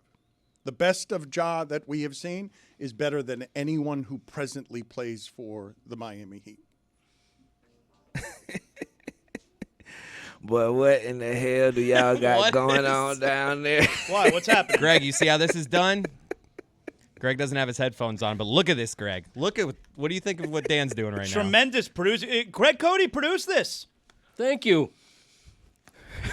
It was my idea. I got to give myself credit. Greg, there's a semi-naked Dan Le Batard in the studio. Greg, you've been pretty unusually terrible today, even by your standards. Thank you.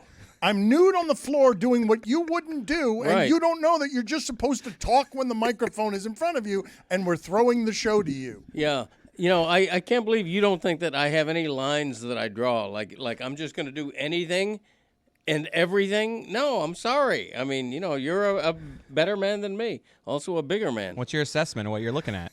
I'd rather not look at it, if I'm being perfectly honest. I mean, I'm trying to shield myself here. I got blinders on. I borrowed blinders from one of my racehorses, and I have them on so I don't have to look to my left. Juju, you're not a Miami guy, so do you recognize what Dan is doing here? Nah, but I do recognize that my boy got a booty in the front. A lot less hair than I thought.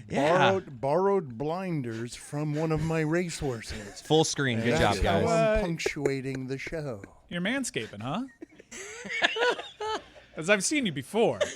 You've occasionally subjected yourself to this, and that's all right. Like nothing. I shave my chest. Like, you know, that's what's going on here. It's a good look. YouTube, Le Batard and Friends. You if wanna the see this. audio experience is something that you usually are confined to, if you've always been dying to see what I look like if I were Burt Reynolds on a bearskin rug or Don Bailey Sr. On a carpet billboard, this is what it would look like. Juju, do we have any other criticisms for me today that aren't just body shaming? Yes, yesterday on the show, we had the illustrious Edge on the show, so I had to skip my observations of what you was doing yesterday.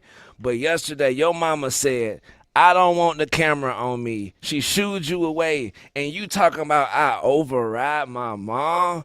Excuse me, sir. She brought you into this world. You know what she can do?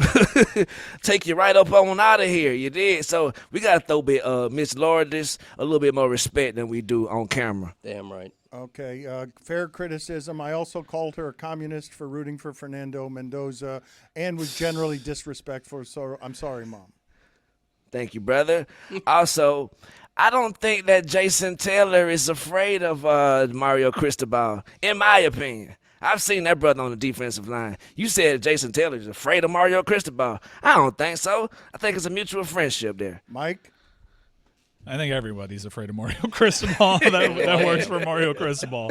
Like a little tinge. Maybe not even one that you would publicly admit. But yeah, everyone's a little afraid of Mario. Also, yesterday's segment with Domino, oh my goodness. Mwah, chef's kiss, bro. That was some fun TV there, bro. But during the segment, you said that Domino is the Cuban that you thought Tony was. Come on, bro. You can't talk to folks like that, man. He is, though. I thought Tony would be wearing wrestling tights around here, being even more prodigiously Cuban than he is. That's not a disrespect. What's the disrespect in that? Hey, touche. You don't see it, I don't see it. Also, please do know that shot that we just saw with Dan Le Batard will be on LeBatardAF.com on plenty of T-shirts, every color you want, ASAP, coming to a theater near you. Yeah. No one's going to post that on the internet, right? Wait a minute. Why are my Emmys there? I think they're hiding that booty do. But the number one thing from yesterday, bruh, we need to stop speeding up the illustrious Diana Rossini, man. Hats off to Diana for taking up for herself, standing up for herself, because I don't like how we be speeding folks up. These guests got 30 minutes. They got 20 minutes. Look, man, I'm going to do them at my pace. I got good juice for you. You talking about speed it up. Come on, man. That's really good feedback. We could have been better. I could have been, and I called her after the show to tell her that and apologize to her. So good criticism, Juju. Yeah, you were so terrible to the point where she had to say, fine, it's your show. That's never good. Also, something from yesterday that I think requires Judge Zaz's ruling on because we got a big case pending right now. Yesterday during the show, Dan's mother said that Dan is not Cuban. Judge Zaz. All rise. The Is Honorable Dan Jonathan Zaslow now presiding with prejudice. My dad was an embarrassment yesterday. Like, I can't believe I'm not Cuban.